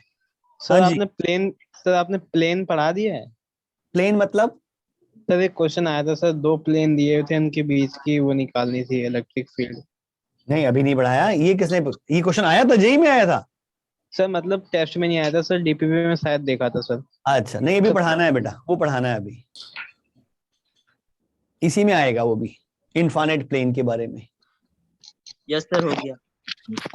नेक्स्ट है outside the non conducting sphere. हमने वही स्फीयर लिया, रेडियस कैपिटल R का, चार्ज पूरे वॉल्यूम में डिस्ट्रीब्यूट कर रखा है, charge density rho, total charge Q। अब हमें इलेक्ट्रिक फील्ड निकालनी है इसके बाहर एक पॉइंट A पर जो स्मॉल r के डिस्टेंस पे है, मीन स्मॉल r अब कैपिटल R से बड़ा है। फिर से वैसी ही एक गॉसियन सरफेस हमने एज्यूम कर ली, यहां पे इलेक्ट्रिक फील्ड E मानी, एरिया ds लिया यहां पे अगर, तो इलेक्ट्रिक फील्ड और ds के बीच में एंगल 0 फिर से, मींस वही सब वापस घूमे जा रहा है, कुछ नई चीज नहीं आ रही, अभी सब कुछ वही चल रहा है। पहला स्टेप क्लियर। दूसरा step, E dot ds is equals to Q in by epsilon naught. आप बताओ मुझे Q इन कितना? क्यू। सर पूरा Q। Q rho in first और सेकंड से इक्वेट करेंगे तो E की value Q upon 4 pi epsilon naught R square means KQ by R square ही आ गई। वही पुराना रिजल्ट, यानी कि ये शेल होती तो भी यही आंसर, सॉलिड है तो भी यही आंसर। बाहर के रिजल्ट में कोई फर्क नहीं पड़ा, जो पड़ा था अंदर के रिजल्ट में फर्क पड़ा था। सर ये जो कैपिटल क्यू है सर वो बड़े वाले स्फीयर का है? इस पे टोटल चार्ज, इस पर बड़े स्फीयर, बड़ा स्फीयर तो बेटा वो गॉसियन सरफेस है। हाँ सर वही गॉसियन सरफेस। चार्ज तो यहां पर है सारा इसमें, इसके अंदर कितना चार्ज है? सारा चार्ज इसके अंदर ही है, जो कैपिटल क्यू माना है मैंने। अच्छा सर, हाँ समझ आ गया। सर तुम कोई भी एंगल 180 डिग्रीज नहीं लेंगे, मतलब मुझे 0 डिग्री नहीं मालूम। अगर यहाँ पे चार्ज नेगेटिव होता तो मैं 180 डिग्री ले लेता। मैंने पॉजिटिव चार्ज के लिए जनरलाइज कर दिया, क्योंकि अगर क्यू की वैल्यू नेगेटिव होगी डायरेक्शन अपने उल्टी आ जाएगी, हमें टेंशन लेने की जरूरत ही नहीं। इसलिए डेरिवेशन हम पॉजिटिव पॉजिटिव पॉजिटिव लेके करते हैं। आपको ध्यान हो, आपने 11th में हेड ऑन इलास्टिक कोलिजन का डेरिवेशन किया था, m1 u1 m2 u2 m1 v1 m2 v2, सारी वेलोसिटीज आपने राइट में ली थी और राइट डायरेक्शन को पॉजिटिव मान के डेरिवेशन कर दिया। लेकिन जब न्यूमेरिकल करते थे तो वेलोसिटी कोई उल्टी होती थी तो उसको नेगेटिव में पुट कर देते थे। Yes sir. Derivation standard result से हो जाता है, उसमें जैसा डाटा दे रखा है उसी तरह दे रखा तो वो, नहीं तो नेगेटिव पुट कर दो। तो वही काम हम यहां भी कर देंगे। निकिता सर एक डाउट है, बोल बेटा। सर अभी आपने कहा कि अगर चार्ज नेगेटिव होगा तो हम उसको डाल देंगे, बट अगर वेक्टर, आपने बताया था कि वेक्टर का कोई भी फॉर्मूला होता है तो उसमें हम नेगेटिव साइन नहीं डालते हैं। अगर मैग्नीट्यूड निकाल रहे हैं तो, अगर मैं यहाँ पे डायरेक्शन भी इंक्लूड करना चाहता हूं तो मैं नेगेटिव का बता दूंगा। मैं ऐसा डिफाइन कर सकता हूं कि रेडियली आउटवर्ड डायरेक्शन को मैंने पॉजिटिव डायरेक्शन मान लिया, तो अगर मैं इलेक्ट्रिक फील्ड को नेगेटिव दिखा रहा हूं इसका मतलब मैं रेडियली इनवर्ड डायरेक्शन की बात कर रहा हूं, ऐसा कह सकता हूं मैं। Okay sir. चलें आगे। अब इसका ER ग्राफ, पहले फंक्शन कहता है इसका, ये ग्राफ किस चीज का है भाई, ध्यान रखना, मिक्स मत कर देना। नॉन कंडक्टिंग स्फीयर जिसमें चार्ज पूरे वॉल्यूम में डिस्ट्रीब्यूट कर रखा है। E is equals to when R is less than capital R, formula है rho R by 3 epsilon naught, R greater than equals to capital R, formula है KQ by R square. और इसका graph R और E की terms में यहां मान लिया कैपिटल R रेफरेंस लाइन, और यहां लिख दे हम वैल्यूज, यहां आएगी KQ अपॉन R स्क्वायर। यहां तक तो स्ट्रेट लाइन अच्छी नहीं बनी,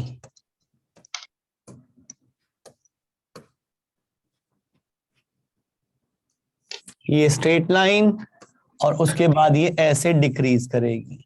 यहां पे इलेक्ट्रिक फील्ड R के प्रोपोर्शनल और यहां इलेक्ट्रिक फील्ड R स्क्वायर के inversely proportional.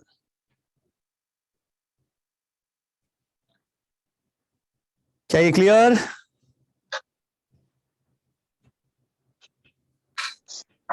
Yes sir. Graph याद रखते हैं, और ये ग्राफ तो जरा बेजाना लग रहा होगा, ग्रेविटेशन में सेम ऐसा ही पड़ा था इंटेंसिटी के लिए या G के लिए। G और इंटेंसिटी तो वहां पे सेम ही थी। सर वो ग्रेविटेशन नहीं पढ़ा है अभी। कोई बात नहीं, सब हो जाएगा एक साथ ही। ग्रेविटेशन में बेसिक स्कूल लेवल तो पढ़ा है ना?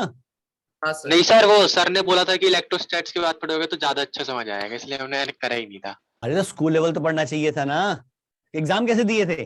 सर स्कूल में डिलीटेड था सर, ग्रेविटेशन नहीं आया था। Yes sir, gravitation deleted. चलो कोई बात सर नहीं, इसलिए कोई दिक्कत नहीं हुई। हो जाएगा, कोई बात नहीं, हो जाएगा। आगे चलें। Yes sir. इसे बाद में करेंगे, अब वापस चल रहे हैं हम सिलेंडर की तरफ जो हमने पहले छोड़ दिए थे। Heading electric field due to hollow cylinder, और वो भी कैसा? इनफाइनाइट, इनफाइनाइट लेंथ का। हमने ले लिया एक सिलेंडर, ये डेरिवेशन बोर्ड एग्जाम के लिए नहीं है, लेकिन कॉम्पिटिशन के लिए इंपॉर्टेंट है।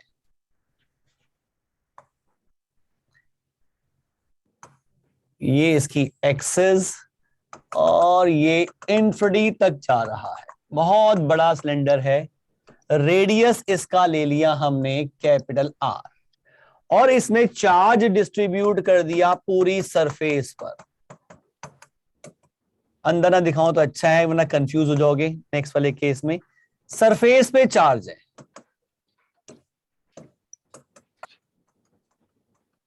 अब चार्ज डेंसिटी मैं ले सकता हूं, कैसी लूं, कौन सी चार्ज डेंसिटी लूं? एरियल। एरियल, यानी कि सिग्मा। Yes sir. सिग्मा का मतलब हो गया charge per unit area. Sir ये उस पे टॉप और बॉटम तो नहीं है ना सिलेंडर पे? इनफाइनाइट। सर कभी तो बंद होगा फिर तो। इन्फिनिटी पे। Yes sir. ये इन्फिनिटी जो है सब कुछ रिलेटिव होता है, मैंने कभी बताया भी होगा इसके बारे में। इन्फिनिटी जो है वो दैट इज रिलेटिव, एक्चुअल तो इन्फिनिटी बना ही नहीं सकते हम। Yes sir. सर इस केस में हम कंडक्टिंग नॉन कंडक्टिंग की बात क्यों नहीं कर रहे? कर लो, वही सेम कॉन्सेप्ट। या तो मैं इसे होलो कह रहा हूं, जब मैंने होलो लिख दिया तो कंडक्टर बोल दो, नॉन कंडक्टर बोल दो, एक ही बात। अगर मैं सॉलिड लिखता तो मैं कंडक्टर कह देता, तो भी यही बात, 400 सरफेस पे ही आ जाना है। सेम वही कॉन्सेप्ट जो शेल वाला सरफेस स्फीयर वाला था। अभी हम सरफेस के चार्जेस हैं, अंदर कोई चार्ज नहीं है ये मान के चल रहे हैं। अगर सॉलिड कंडक्टर होता तो भी सिचुएशन यही होती। सर। हाँ जी सर इनफाइनाइट कहने से बस ये कहना चाहते हैं ना कि इलेक्ट्रिक फील्ड रेडियली है या हॉरिजॉन्टल? हाँ, इसका इनफाइनाइट कहने का मतलब सिर्फ ये है कि इलेक्ट्रिक फील्ड रेडियली आउटवर्ड होगी, जैसे लाइन चार्ज की वजह से थी। और अगर ये नॉन कंडक्टिंग सिलेंडर होता तो फिर वो हमें यूनिफॉर्म चार्ज डिस्ट्रीब्यूट करना पड़ता ना। बिल्कुल, तभी हम गॉस लॉ लगा सकते हैं। अगर नॉन यूनिफॉर्म डिस्ट्रीब्यूशन होता तो इंटीग्रेशन करना पड़ता।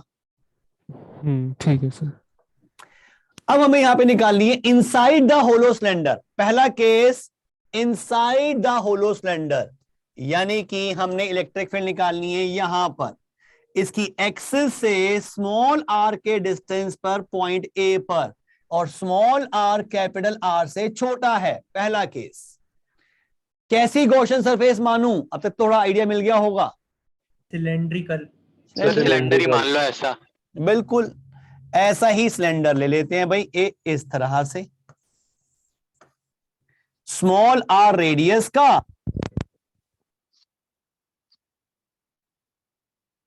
सर आपकी आवाज चली। आवाज कोई सर।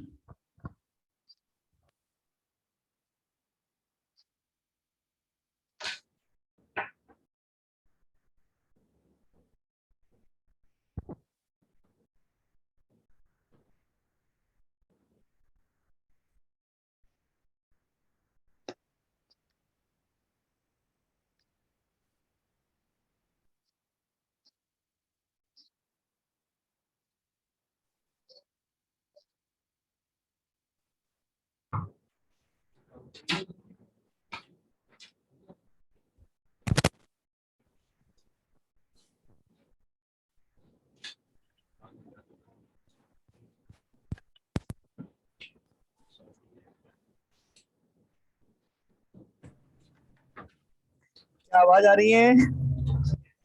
Yes sir. चलो हाँ जी, तो ये केस तो बिल्कुल वैसी होगी जैसे लाइन चार्ज का लिया था। इसके लिए निकालें भाई E dot ds over the close surface, E dot ds for the flat surface plus E dot ds for the curve surface. Flat surface का 0, इसका आ गया E इंटू ds, और फिर आ गया E इंटू 2 पाई RL। पहला step, कोई दिक्कत यहां तक? No sir. सब कुछ वैसा ही जैसे लाइन चार्ज का था, क्योंकि डायरेक्शन इलेक्ट्रिक फील्ड की वैसी है, वैसी गॉसियन सरफेस। सर एक ही तरीका है बस करने का। है बेटा, सर एक ही तरीका है बस, इसी से सारे हो जाते हैं। इसी से हो जाते हैं सारे मैक्सिमम। तो ये अब ये किसके इक्वल करूं भाई, E into 2πRL according to Gauss law Q in by epsilon naught होना चाहिए। यस और इसका एनक्लोज चार्ज कितना है, 0। 0। तो E कितना आ गया, यानी कि इनफाइनाइट होलो सिलेंडर के अंदर 0। Okay sir. अंदर तो हो गई 0। अब बाहर निकाल लें, तो बाहर का रिजल्ट भी कोई नया नहीं है, वो लाइन चार्ज वाला ही आ जाएगा। यस सर, क्योंकि चार्ज तो उतना ही एनक्लोज हो रहा है। हाँ, चलिए नेक्स्ट। Yes sir. अब हम बात कर रहे हैं आउटसाइड द होलो सिलेंडर। तो देख ले भाई, ये होलो सिलेंडर, लेकिन थोड़ा सा इसमें एक चीज का ध्यान रखना है, अभी बताता हूं उसके बारे में।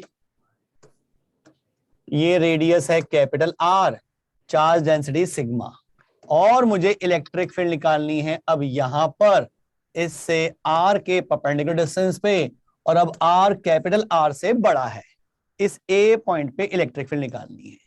देखो बेटा, हमने चार्ज दिया है सरफेस पर, चार्ज जो दिया है वो दिया है सरफेस पर, अभी हमने चार्ज डेंसिटी सिग्मा मानी है, लेकिन इसके रिजल्ट को हम लैम्डा की टर्म्स में ध्यान रखते हैं। मैं सिग्मा की जगह पे लैम्डा भी डिफाइन कर सकता हूं, क्योंकि सिलेंडर तो लेंथ वाइज है। मैं ऐसा भी तो कह सकता हूं कि 1 मीटर की लेंथ पे जो चार्ज है वो लैम्डा है।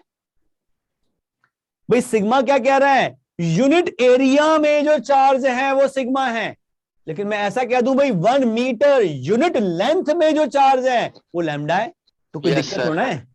Yes sir.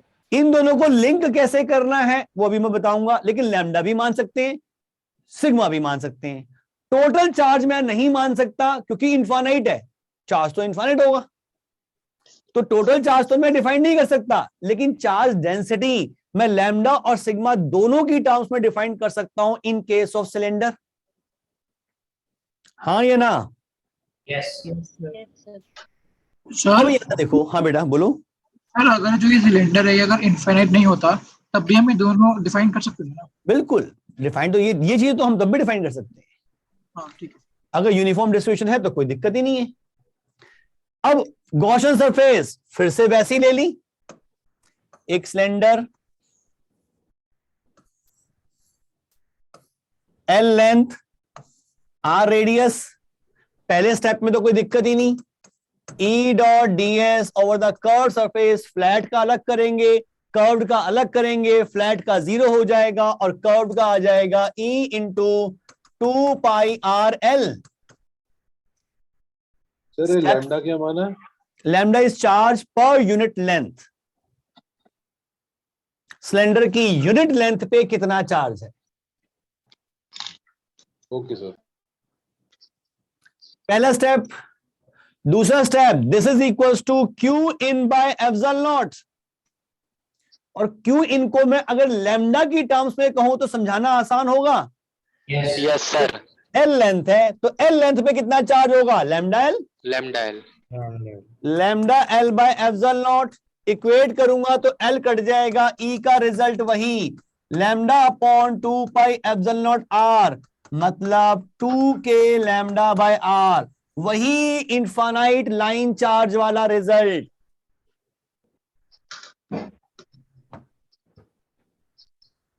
सर इसको सिग्मा इंटू एरिया भी तो लिख सकते हैं। सिग्मा इंटू एरिया भी लिख सकते हैं, बिल्कुल कर सकते हैं। इस फॉर्म में याद करना आसान है क्योंकि हमने ऑलरेडी रिजल्ट पढ़ रखा है, एक नया फॉर्म और क्यों पढ़ूं। वो तो लॉजिक से क्वेश्चन में आता है तो हो जाता है हल, ऐसे ही क्वेश्चन आया था क्योंकि उसके अंदर चार्ज कैलकुलेट करके फ्लक्स निकालना था बस। अब यहां पे देखो क्या होता है, हमने तो आंसर पढ़ लिया, फॉर्मूला याद कर लिया लैम्डा की फॉर्म में। मान लो क्वेश्चन में दे दिया सिग्मा, लैम्डा दिया ही नहीं, तो सिग्मा को लैम्डा पे कैसे चेंज करूं, या तो नया रिजल्ट याद करूं, टाइम लगेगा, एक और याद करना पड़ जाएगा, या लॉजिकली इनको हम आराम से लिंक कर सकते हैं। देखो मैंने लैम्डा क्या माना कि 1 मीटर में कितना चार्ज है, 1 मीटर में जो चार्ज है वो लैम्डा है। अच्छा 1 मीटर में एरिया कितना होगा, सिलेंडर की बात करूं तो 2π capital R into 1 metre, 2 pi capital R into 1 meter. This is the area of the surface for 1 meter length cylinder. Into sigma कर दूं तो ये मिल गया चार्ज इन 1 मीटर, और चार्ज इन 1 मीटर को ही तो मैंने लैम्डा कहा है, यानी कि 2 पाई आर सिग्मा लैम्डा के बराबर है। तो लैम्डा और सिग्मा को अगर इंटरचेंज करना है तो ये लॉजिक तो आराम से लग सकता है। सर ये एक बार रिपीट कर दीजिए। सुन लो बेटा, मेरे पास जो सिलेंडर है उसमें मुझे पता है कि 1 मीटर की लेंथ में जो चार्ज है वो लैम्डा है, रेडियस इसका कैपिटल आर। वही सिलेंडर मैंने फिर दिखाया। अब मैंने कहा जी 1 मीटर लो, रेडियस कैपिटल आर का, तो ये एरिया, कर्व सरफेस एरिया जो होगा वो 2 पाई आर एल, एल तो 1 मीटर है, और एरिया को सिग्मा से मल्टीप्लाई कर दिया तो भी चार्ज आ जाएगा। यस ये चार्ज इतने में चार्ज लैम्डा भी है, यानी कि ये भी वहीं का चार्ज, ये भी वहीं का चार्ज, तो दोनों को इक्वेट कर सकता हूं। यस तो 2 पाई आर सिग्मा लैम्डा के बराबर आ गया। क्या ये clear? Yes sir. Yes sir. ये रिलेशन आप लॉजिकली आराम से निकाल सकते हो। रिजल्ट, इलेक्ट्रिक फील्ड का रिजल्ट पुराना ही ध्यान रख लो, नया फॉर्मूला रटने की जरूरत ही नहीं। अगर सिग्मा की फॉर्म में ध्यान रखना है तो इस लैम्डा की जगह रखना पड़ेगा 2 पाई आर सिग्मा, इस तरह याद करना पड़ेगा। पुट करके देख लो भाई, कोई बच्चे कहते नहीं जी हमें तो वही चाहिए, तो ये आ जाएगा 2, या इसको पुरानी फॉर्म में लिखें तो इजी रहेगा। इस फॉर्म में लैम्डा की जगह पुट कर दो 2 पाई आर सिग्मा, तो ये आ जाएगा 2 pi R sigma upon 2 pi epsilon naught R, 2 pi epsilon R और ऊपर 2 पाई आर सिग्मा, तो 2 पाई से 2 पाई कैंसिल, ये आ गया R sigma by epsilon naught small R. या तो इस फॉर्म को याद करो, या बेटर है कि कर तो रखी है वही यूज कर लेंगे ना। सर इसमें तो एक और कंफ्यूजन कि कौन सा स्मॉल आर है, कौन सा बड़ा वाला आर है, ऊपर नीचे का। इसमें कोई दिक्कत ही नहीं है, ये याद करना आसान है ना कि पहले कर ही रखा है। Yes sir. इसलिए हम ये यूज नहीं करते, यही ठीक है, इसी से काम चल जाता है हमारा। हटा दो इसको। Yes sir. Yes sir. इसका ग्राफ देख लो। है बेटा, कोई कुछ कह रहा था? सर वो लास्ट सर लिखना था सर, नेट चला गया था इसको। अच्छा लिख, नोट कर ले बेटा फटाफट। इसको हम यूज नहीं करते जनरली, यही यूज करते हैं, बेटर रहता है।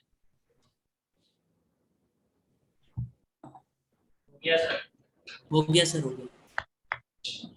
ईयर ग्राफ, ये किसके लिए? होलो पाइप। कैसा भाई? सिलेंड्रिकल।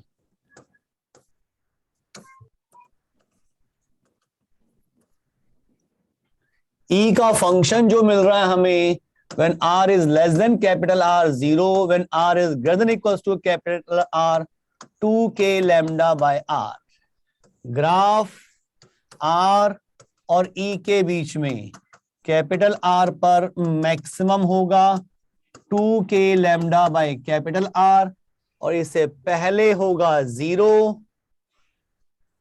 इसको छोड़कर, और यहां के बाद डिक्रीज करेगा because E is inversely proportional to R। ये रेक्टेंगुलर हाइपरबोला का पार्ट बनेगा।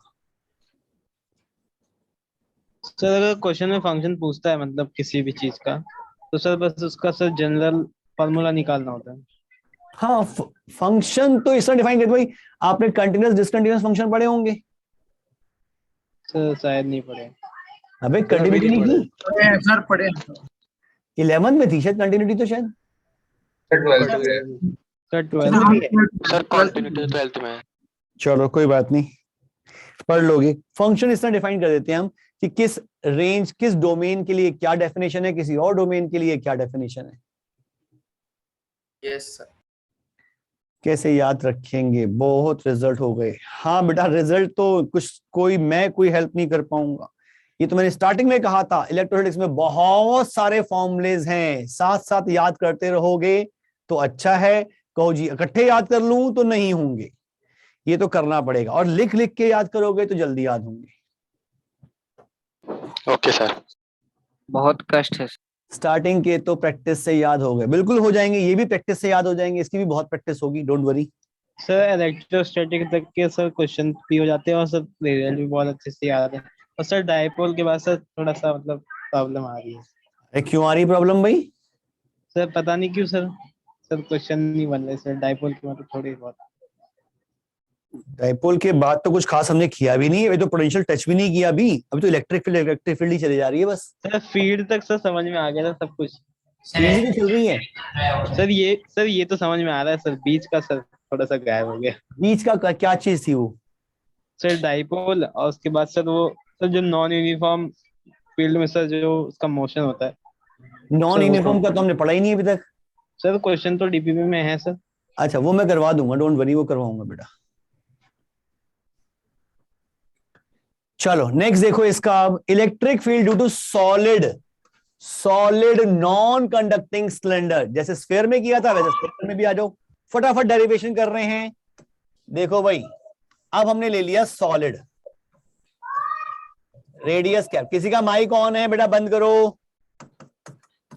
पूरे वॉल्यूम में चार्ज डिस्ट्रीब्यूट कर दिया, इनफाइनाइट सिलेंडर है, और पहला case inside the solid cylinder means हमें इलेक्ट्रिक फील्ड निकालनी है अंदर किसी पॉइंट ए पर small R is less than capital R. सब कुछ वैसे ही स्टेप चल रहे हैं, गॉसियन सरफेस वैसी ही सिलेंड्रिकल,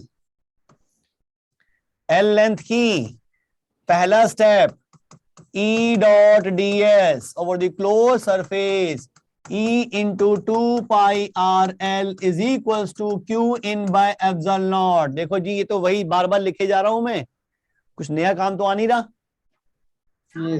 इन काम रह जाता सिर्फ Q in निकालने का। अब यहाँ पे चार्ज डेंसिटी हम डिफाइन कर रहे हैं रो, क्योंकि चार्ज हमने पूरे वॉल्यूम में डिस्ट्रीब्यूट कर रखा है, तो यहां लेंगे charge per unit volume.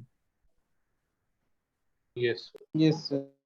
Charge per unit volume, तो भाई क्यू इन कितना? Pi small R square H rho. Sir rho into 4/3 pi small R square L into rho, इसका वॉल्यूम इनटू डेंसिटी। इसके अंदर की तो चार्ज निकालना है हमें कि इसके अंदर चार्ज कितना है, तो इसका वॉल्यूम इनटू डेंसिटी, इसका वॉल्यूम होगा पाई आर स्क्वायर इनटू एल। जब इन दोनों को इक्वेट करूंगा तो एक एल कट जाएगा, एक पाई कट जाएगा, एक आर कट जाएगा, पाई आर एल, ऊपर बचेगा रो आर और नीचे बचेगा 2 epsilon naught, rho R by 2 epsilon naught. यानी कि एक्सिस से जैसे जैसे हम दूर जा रहे हैं इलेक्ट्रिक फील्ड बढ़ती जा रही है। सॉलिड स्फीयर में भी यही हुआ था, सेंटर से सरफेस की तरफ इलेक्ट्रिक फील्ड बढ़ रही थी, सरफेस के बाद कम होनी शुरू हो गई थी। यहां भी एक्सिस से सरफेस तक इलेक्ट्रिक फील्ड बढ़ रही है, जैसे जैसे स्मॉल आर बढ़ता जाएगा इलेक्ट्रिक फील्ड बढ़ती जाएगी, सरफेस तक तो बढ़ेगी, उसके बाद क्या होगा वो बाहर वाला रिजल्ट बताएगा।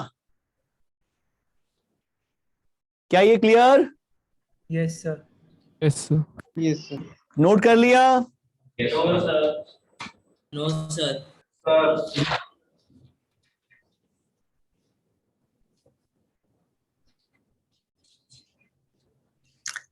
आज जितने डेरिवेशन किए हैं सबका कॉन्सेप्ट एक ही है, बिल्कुल एक जैसा सेकंड केस तो पिछले वाले जैसे ही हो जाएगा है बेटा। सेकंड केस हॉलो का सेम ही रहेगा, बिल्कुल बाहर वाला केस दोनों का सेम रहेगा। दूसरा केस भाई आउटसाइड द सॉलिड सिलेंडर, वही solid cylinder, axis, radius capital R, charge पूरे वॉल्यूम में डिस्ट्रीब्यूट कर रखा है, इनफाइनाइट सिलेंडर है, चार्ज डेंसिटी रो, और अब हमें इलेक्ट्रिक फील्ड निकालनी है इसके बाहर स्मॉल आर डिस्टेंस पे, ए पॉइंट पे, यानी कि small R is greater than capital R. फिर वही काम कर डालें, वही एक सिलेंडर L लेंथ का, स्मॉल r रेडियस का, E dot dl over the close surface, वही E into 2 pi r l आ जाएगा, which is Q in by epsilon naught. अब फिर से वही काम कर रहा हूं मैं कि Q इन निकालने के लिए रो यूज करने की बजाय लैम्डा यूज कर रहा हूं, तो यहां लिख सकता हूं मैं lambda L by epsilon not. तो E का रिजल्ट फिर से वही 2k लैम्डा बाय r, लेकिन अब लैम्डा को रो से लिंक करना है। क्या लिखूं? लैम्डा इज इक्वल टू क्या रो की टर्म्स में? Pi capital R square into rho. क्या ये बात क्लियर? बिल्कुल वही लॉजिक। 1 मीटर का charge lambda, 1 metre volume into rho, वो भी 1 मीटर का चार्ज, दोनों को इक्वेट कर दिया।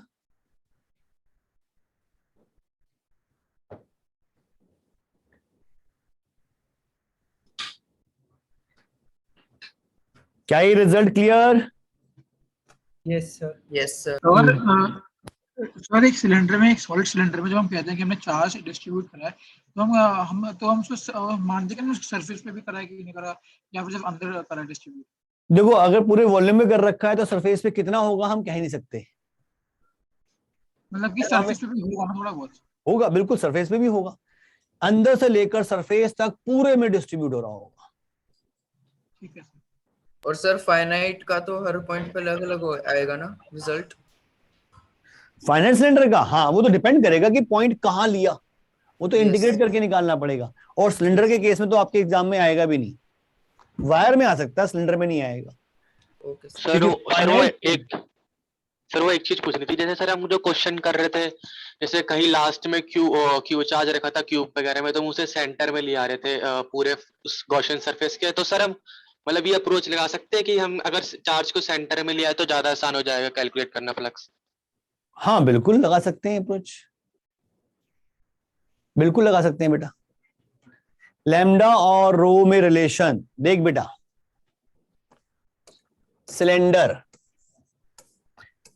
Radius capital R, charge density rho, मैंने लेंथ ले ली 1 मीटर की, 1 मीटर में चार्ज कितना होगा? Volume into charge density, volume होगा pi R square H, 1 metre, volume into charge density, charge, this is the charge in 1 metre, लेकिन charge in 1 metre को तो मैं लैम्डा भी कहता हूं।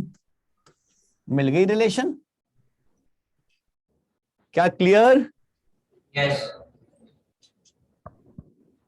Yes sir.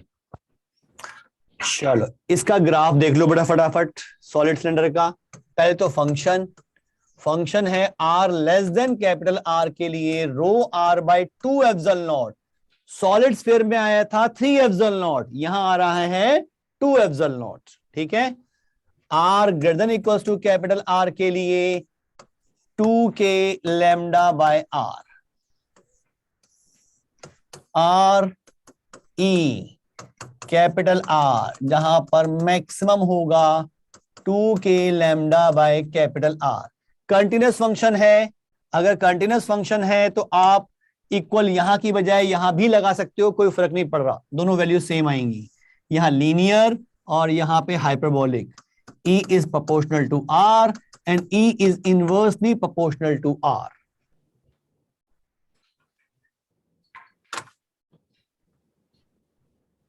सर अगर हम इसे रो वाले उससे लिखते इसी फॉर्मूला को, तो जो हमारी आर की टर्म है वो ऊपर आ जाती। देख 2 भाई, ये एक्शन में होता क्या है? Lambda upon 2 pi epsilon naught R। Yes sir. इसमें लैम्डा की वैल्यू जो आएगी वो पाई कैपिटल R स्क्वायर होती है, स्मॉल r नहीं होती, अच्छा into rho upon 2 pi epsilon naught R। ये तो कांस्टेंट है, वेरिएबल तो स्मॉल r है। उस समय मैंने गलती से नोटबुक पे गलत। हाँ, वो गड़बड़ मत करना, ये कंफ्यूजन रहता है भाई, कौन ये कैपिटल R तो कांस्टेंट है, ये तो सिलेंडर का अपना वो रेडियस है, हम इलेक्ट्रिक फील्ड कहां निकाल रहे हैं वो स्मॉल r है।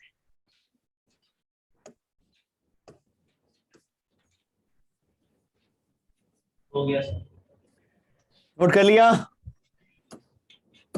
चलो अब एक केस रह गया बस, जो आज नहीं नेक्स्ट क्लास में करेंगे भाई। ये सब तो हमने कर लिया। समराइज कर दोगे कि कौन सा डेरिवेशन बोर्ड्स के लिए इंपॉर्टेंट है और कौन सा जेई के लिए? सिलेंडर को छोड़ दो तो बाकी सब बोर्ड के लिए इंपॉर्टेंट है। यानी कि लाइन, इनफाइनाइट लाइन चार्ज और स्फीयर के 4 केसेस, होलो स्फीयर के 2 केस थे, सॉलिड स्फीयर के 2 केस थे। ये पांचों बोर्ड के लिए इंपॉर्टेंट है। और जितने भी आज की कंपटीशन के लिए तो सारे इंपॉर्टेंट है, क्योंकि अगर इंपॉर्टेंट नहीं होते तो मैं पढ़ाता ही क्यों, छोड़ देते, आगे बढ़ जाते फिर। Okay sir. ये सिलेंडर वाला केस जो है ये बोर्ड में नहीं आता। सर ये नॉन कंडक्टिंग स्फीयर वाला ग्राफ है ना? ये नॉन कंडक्टिंग, हाँ ये तो स्फीयर वाला है। मैं कोई चेंज कैसे हो गया? अच्छा मैंने पेज पलटे होंगे ना अभी। हाँ अब रह गया है ये केस, इनफाइनाइट सरफेस का, फिर थिक का, इसमें कुछ पेज मिसिंग है, फिर उसकी थिकनेस में भी नॉन कंडक्टिंग ले लिया, और अंदर और बाहर का केस। मतलब अभी 1 2 3 4 डेरिवेशंस अभी और है छोटे छोटे, नेक्स्ट क्लास में करेंगे। फिर डेरिवेशन खत्म हो जाएंगे, फिर उन रिजल्ट्स का यूज करेंगे। सर कल भी ले लो क्लास, कल छुट्टी रहती है ट्यूसडे को। अरे मेरी भी तो क्लास होती है, मैं फ्री नहीं हूँ। सर एक क्वेश्चन में डाउट था सर। हाँ बेटा बोल। सर आपको भेज दिया सर मैंने। अच्छा अभी भेजा है? हाँ मैंने एक ग्रुप बनाया है टेलीग्राम पर। हाँ हाँ सर हाँ। तो उसमें ज्वाइन कर रखा है आपने? Yes sir. उसमें डाला करो डाउट्स अपने, कई बच्चे सॉल्व कर दें तो बहुत अच्छा, आपस में ही सॉल्व हो जाए, मेरी जरूरत ही ना पड़े। 2 डाउट्स आए हैं मेरे पास तो यार। नहीं सर वो दोनों सेम क्वेश्चन है, मतलब मैंने अभी फिर से भेजा है। अच्छा, the insulation property of an air breaks down at, the insulation property of air breaks down होगा at this, the maximum charge that can be given to a sphere of diameter this is approximately in coulombs। बेटा ये हम करें बाद में चलेगा, dielectric strength अभी discuss नहीं किया पूरा आपसे। ये एमसीक्यू का, उसका डीपीपी का क्वेश्चन है।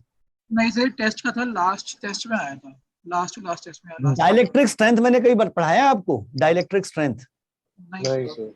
No sir. नेक्स्ट क्लास में मुझे पूछ लेना, मैं बता दूंगा क्या है डाइलेक्ट्रिक स्ट्रेंथ, उससे हो जाएगा क्वेश्चन आराम से। सर मैं तो उसके रेडियस के इक्वल जितनी भी इलेक्ट्रिक फील्ड आती है उसको इक्वेट कर दिया जो गिवन है। बस मैक्सिमम इलेक्ट्रिक फील्ड दे रखी है, उतनी लानी थी, तो मैक्सिमम चार्ज कितना होगा वो बता दो बस।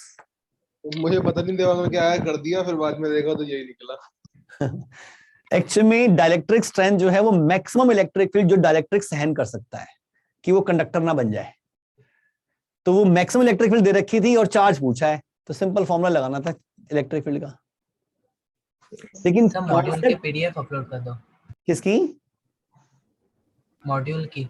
हाँ सर आपने कहा था मॉड्यूल की पीडीएफ आपके ग्रुप में। अच्छा आपके ग्रुप में डाल दी मैंने, डाल दी है मैंने ग्रुप में, भेजी है मैंने ग्रुप में। यस सर ग्रुप पे आ गई, टेलीग्राम वाले ग्रुप पे आ चुकी है। ओके सर ठीक है बेटा। सर लेकिन अगर मुझे मेटालिक चैतन्य बेटा सर्च कर ले, किस नाम से था बेटा ये? भवनीत किस नाम से था group? 12th my classroom physics group. Sir last class में लिंक भी मिल जाएगा। 12th my classroom physics group. अच्छा पिछले क्लास के नोट्स में लिंक भी है, पिछली क्लास के नोट्स में लिंक भी लिखा हुआ है मैंने। सर अगर हम किसी मेटालिक कंटेनर स्टार्ट करते हैं है बेटा? सर अगर हम किसी मेटालिक कंटेनर में एक चार्ज बॉडी रखते हैं तो फ्लक्स 0 होगा? किसका? मेटालिक कंटेनर का। नहीं सर वो नहीं होगा सर, उतना ही होगा। अच्छा कंटेनर का। Yes sir. सर सॉलिड होता पूरा तो 0 होता। कंटेनर की थिकनेस नेगेटिव लेके नेग्लिजिबल लेके चल रहे हैं तो शायद। हाँ तो फिर उतना ही हो जाएगा, कोई फर्क नहीं पड़ेगा। सर लेकिन यहाँ पे मेटालिक कंटेनर को कंडक्टर नहीं माना ना। हाँ अगर थिकनेस नेग्लिजिबल है तो कोई फर्क नहीं पड़ रहा ना, अंदर से आ रही होगी उतनी बाहर जा रही होगी, थिकनेस है नहीं। थिकनेस होती तो रेजिस्ट करता, थिकनेस होती तो अंदर रुक जाती, बाहर से फिर स्टार्ट होती। ये पढ़ेंगे कंडक्टर की प्रॉपर्टीज में, चार्ज का डिस्ट्रीब्यूशन कैसे होता है, इलेक्ट्रिक लाइंस कैसे बनती हैं। अगर थिकनेस होती तो इलेक्ट्रिक लाइंस आती, इनर सरफेस पे रुक जाती, खत्म, फिर आउटर से स्टार्ट होती चलती, यहाँ बीच में नहीं होती। लेकिन टेस्ट के क्वेश्चन में बता नहीं रखा था थिकनेस के बारे में। थिकनेस तो 0 मान के चलेंगे तभी होगा, वरना तो ये कॉन्सेप्ट अभी पढ़ाया ही नहीं गया। थिकनेस 0 मान के तो वही मान के चलेंगे सेम। सर कंटेनर था तो जीरो फ्लक्स नहीं होगा। कंटेनर था तो फ्लक्स जीरो नहीं होगा ना सर। सर उसके अंदर एक चार्ज बॉडी थी। हाँ चार्ज है तो फिर फ्लक्स तो होगा फिर उसमें। यस सर आज टोटल 9 रिजल्ट्स है ना अभी तक आज जो पढ़े हैं। हाँ सर 4 स्फेयर के, 2 इसके 4 और 2 6, 2 8 और 1 9, बिल्कुल नो रिजल्ट है। तो मॉड्यूल स्टार्ट करते हैं। हाँ कर सकते हो बेटा बिल्कुल। सर होलो स्फेयर में अगर नॉन यूनिफॉर्म चार्ज डिस्ट्रीब्यूशन हो तो उसकी इंटीग्रेशन करने में दिक्कत ही आ रही है। होलो स्फेयर में अगर चार्ज नॉन यूनिफॉर्म हो, हाँ तो मतलब उसमें लेकिन उसमें नॉन यूनिफॉर्म चार्ज की डेफिनेशन दे रखी है। सर एक्चुअली टेस्ट में क्वेश्चन था, लेकिन मैंने ना मतलब मुझे ये समझ नहीं आ रहा है कि अगर नॉन यूनिफॉर्म हो तो कैसे करेंगे। टेस्ट में जो क्वेश्चन था उसमें यूनिफॉर्म था नॉन यूनिफॉर्म था? यूनिफॉर्म था। फिर क्यों पूछ रहे हो? और होलो स्फीयर में नॉन यूनिफॉर्म का केस नहीं आएगा, सॉलिड स्फीयर में आएगा नॉन यूनिफॉर्म का केस। सॉलिड स्फीयर में तो आसान था, मतलब होलो में समझ नहीं आ रहा।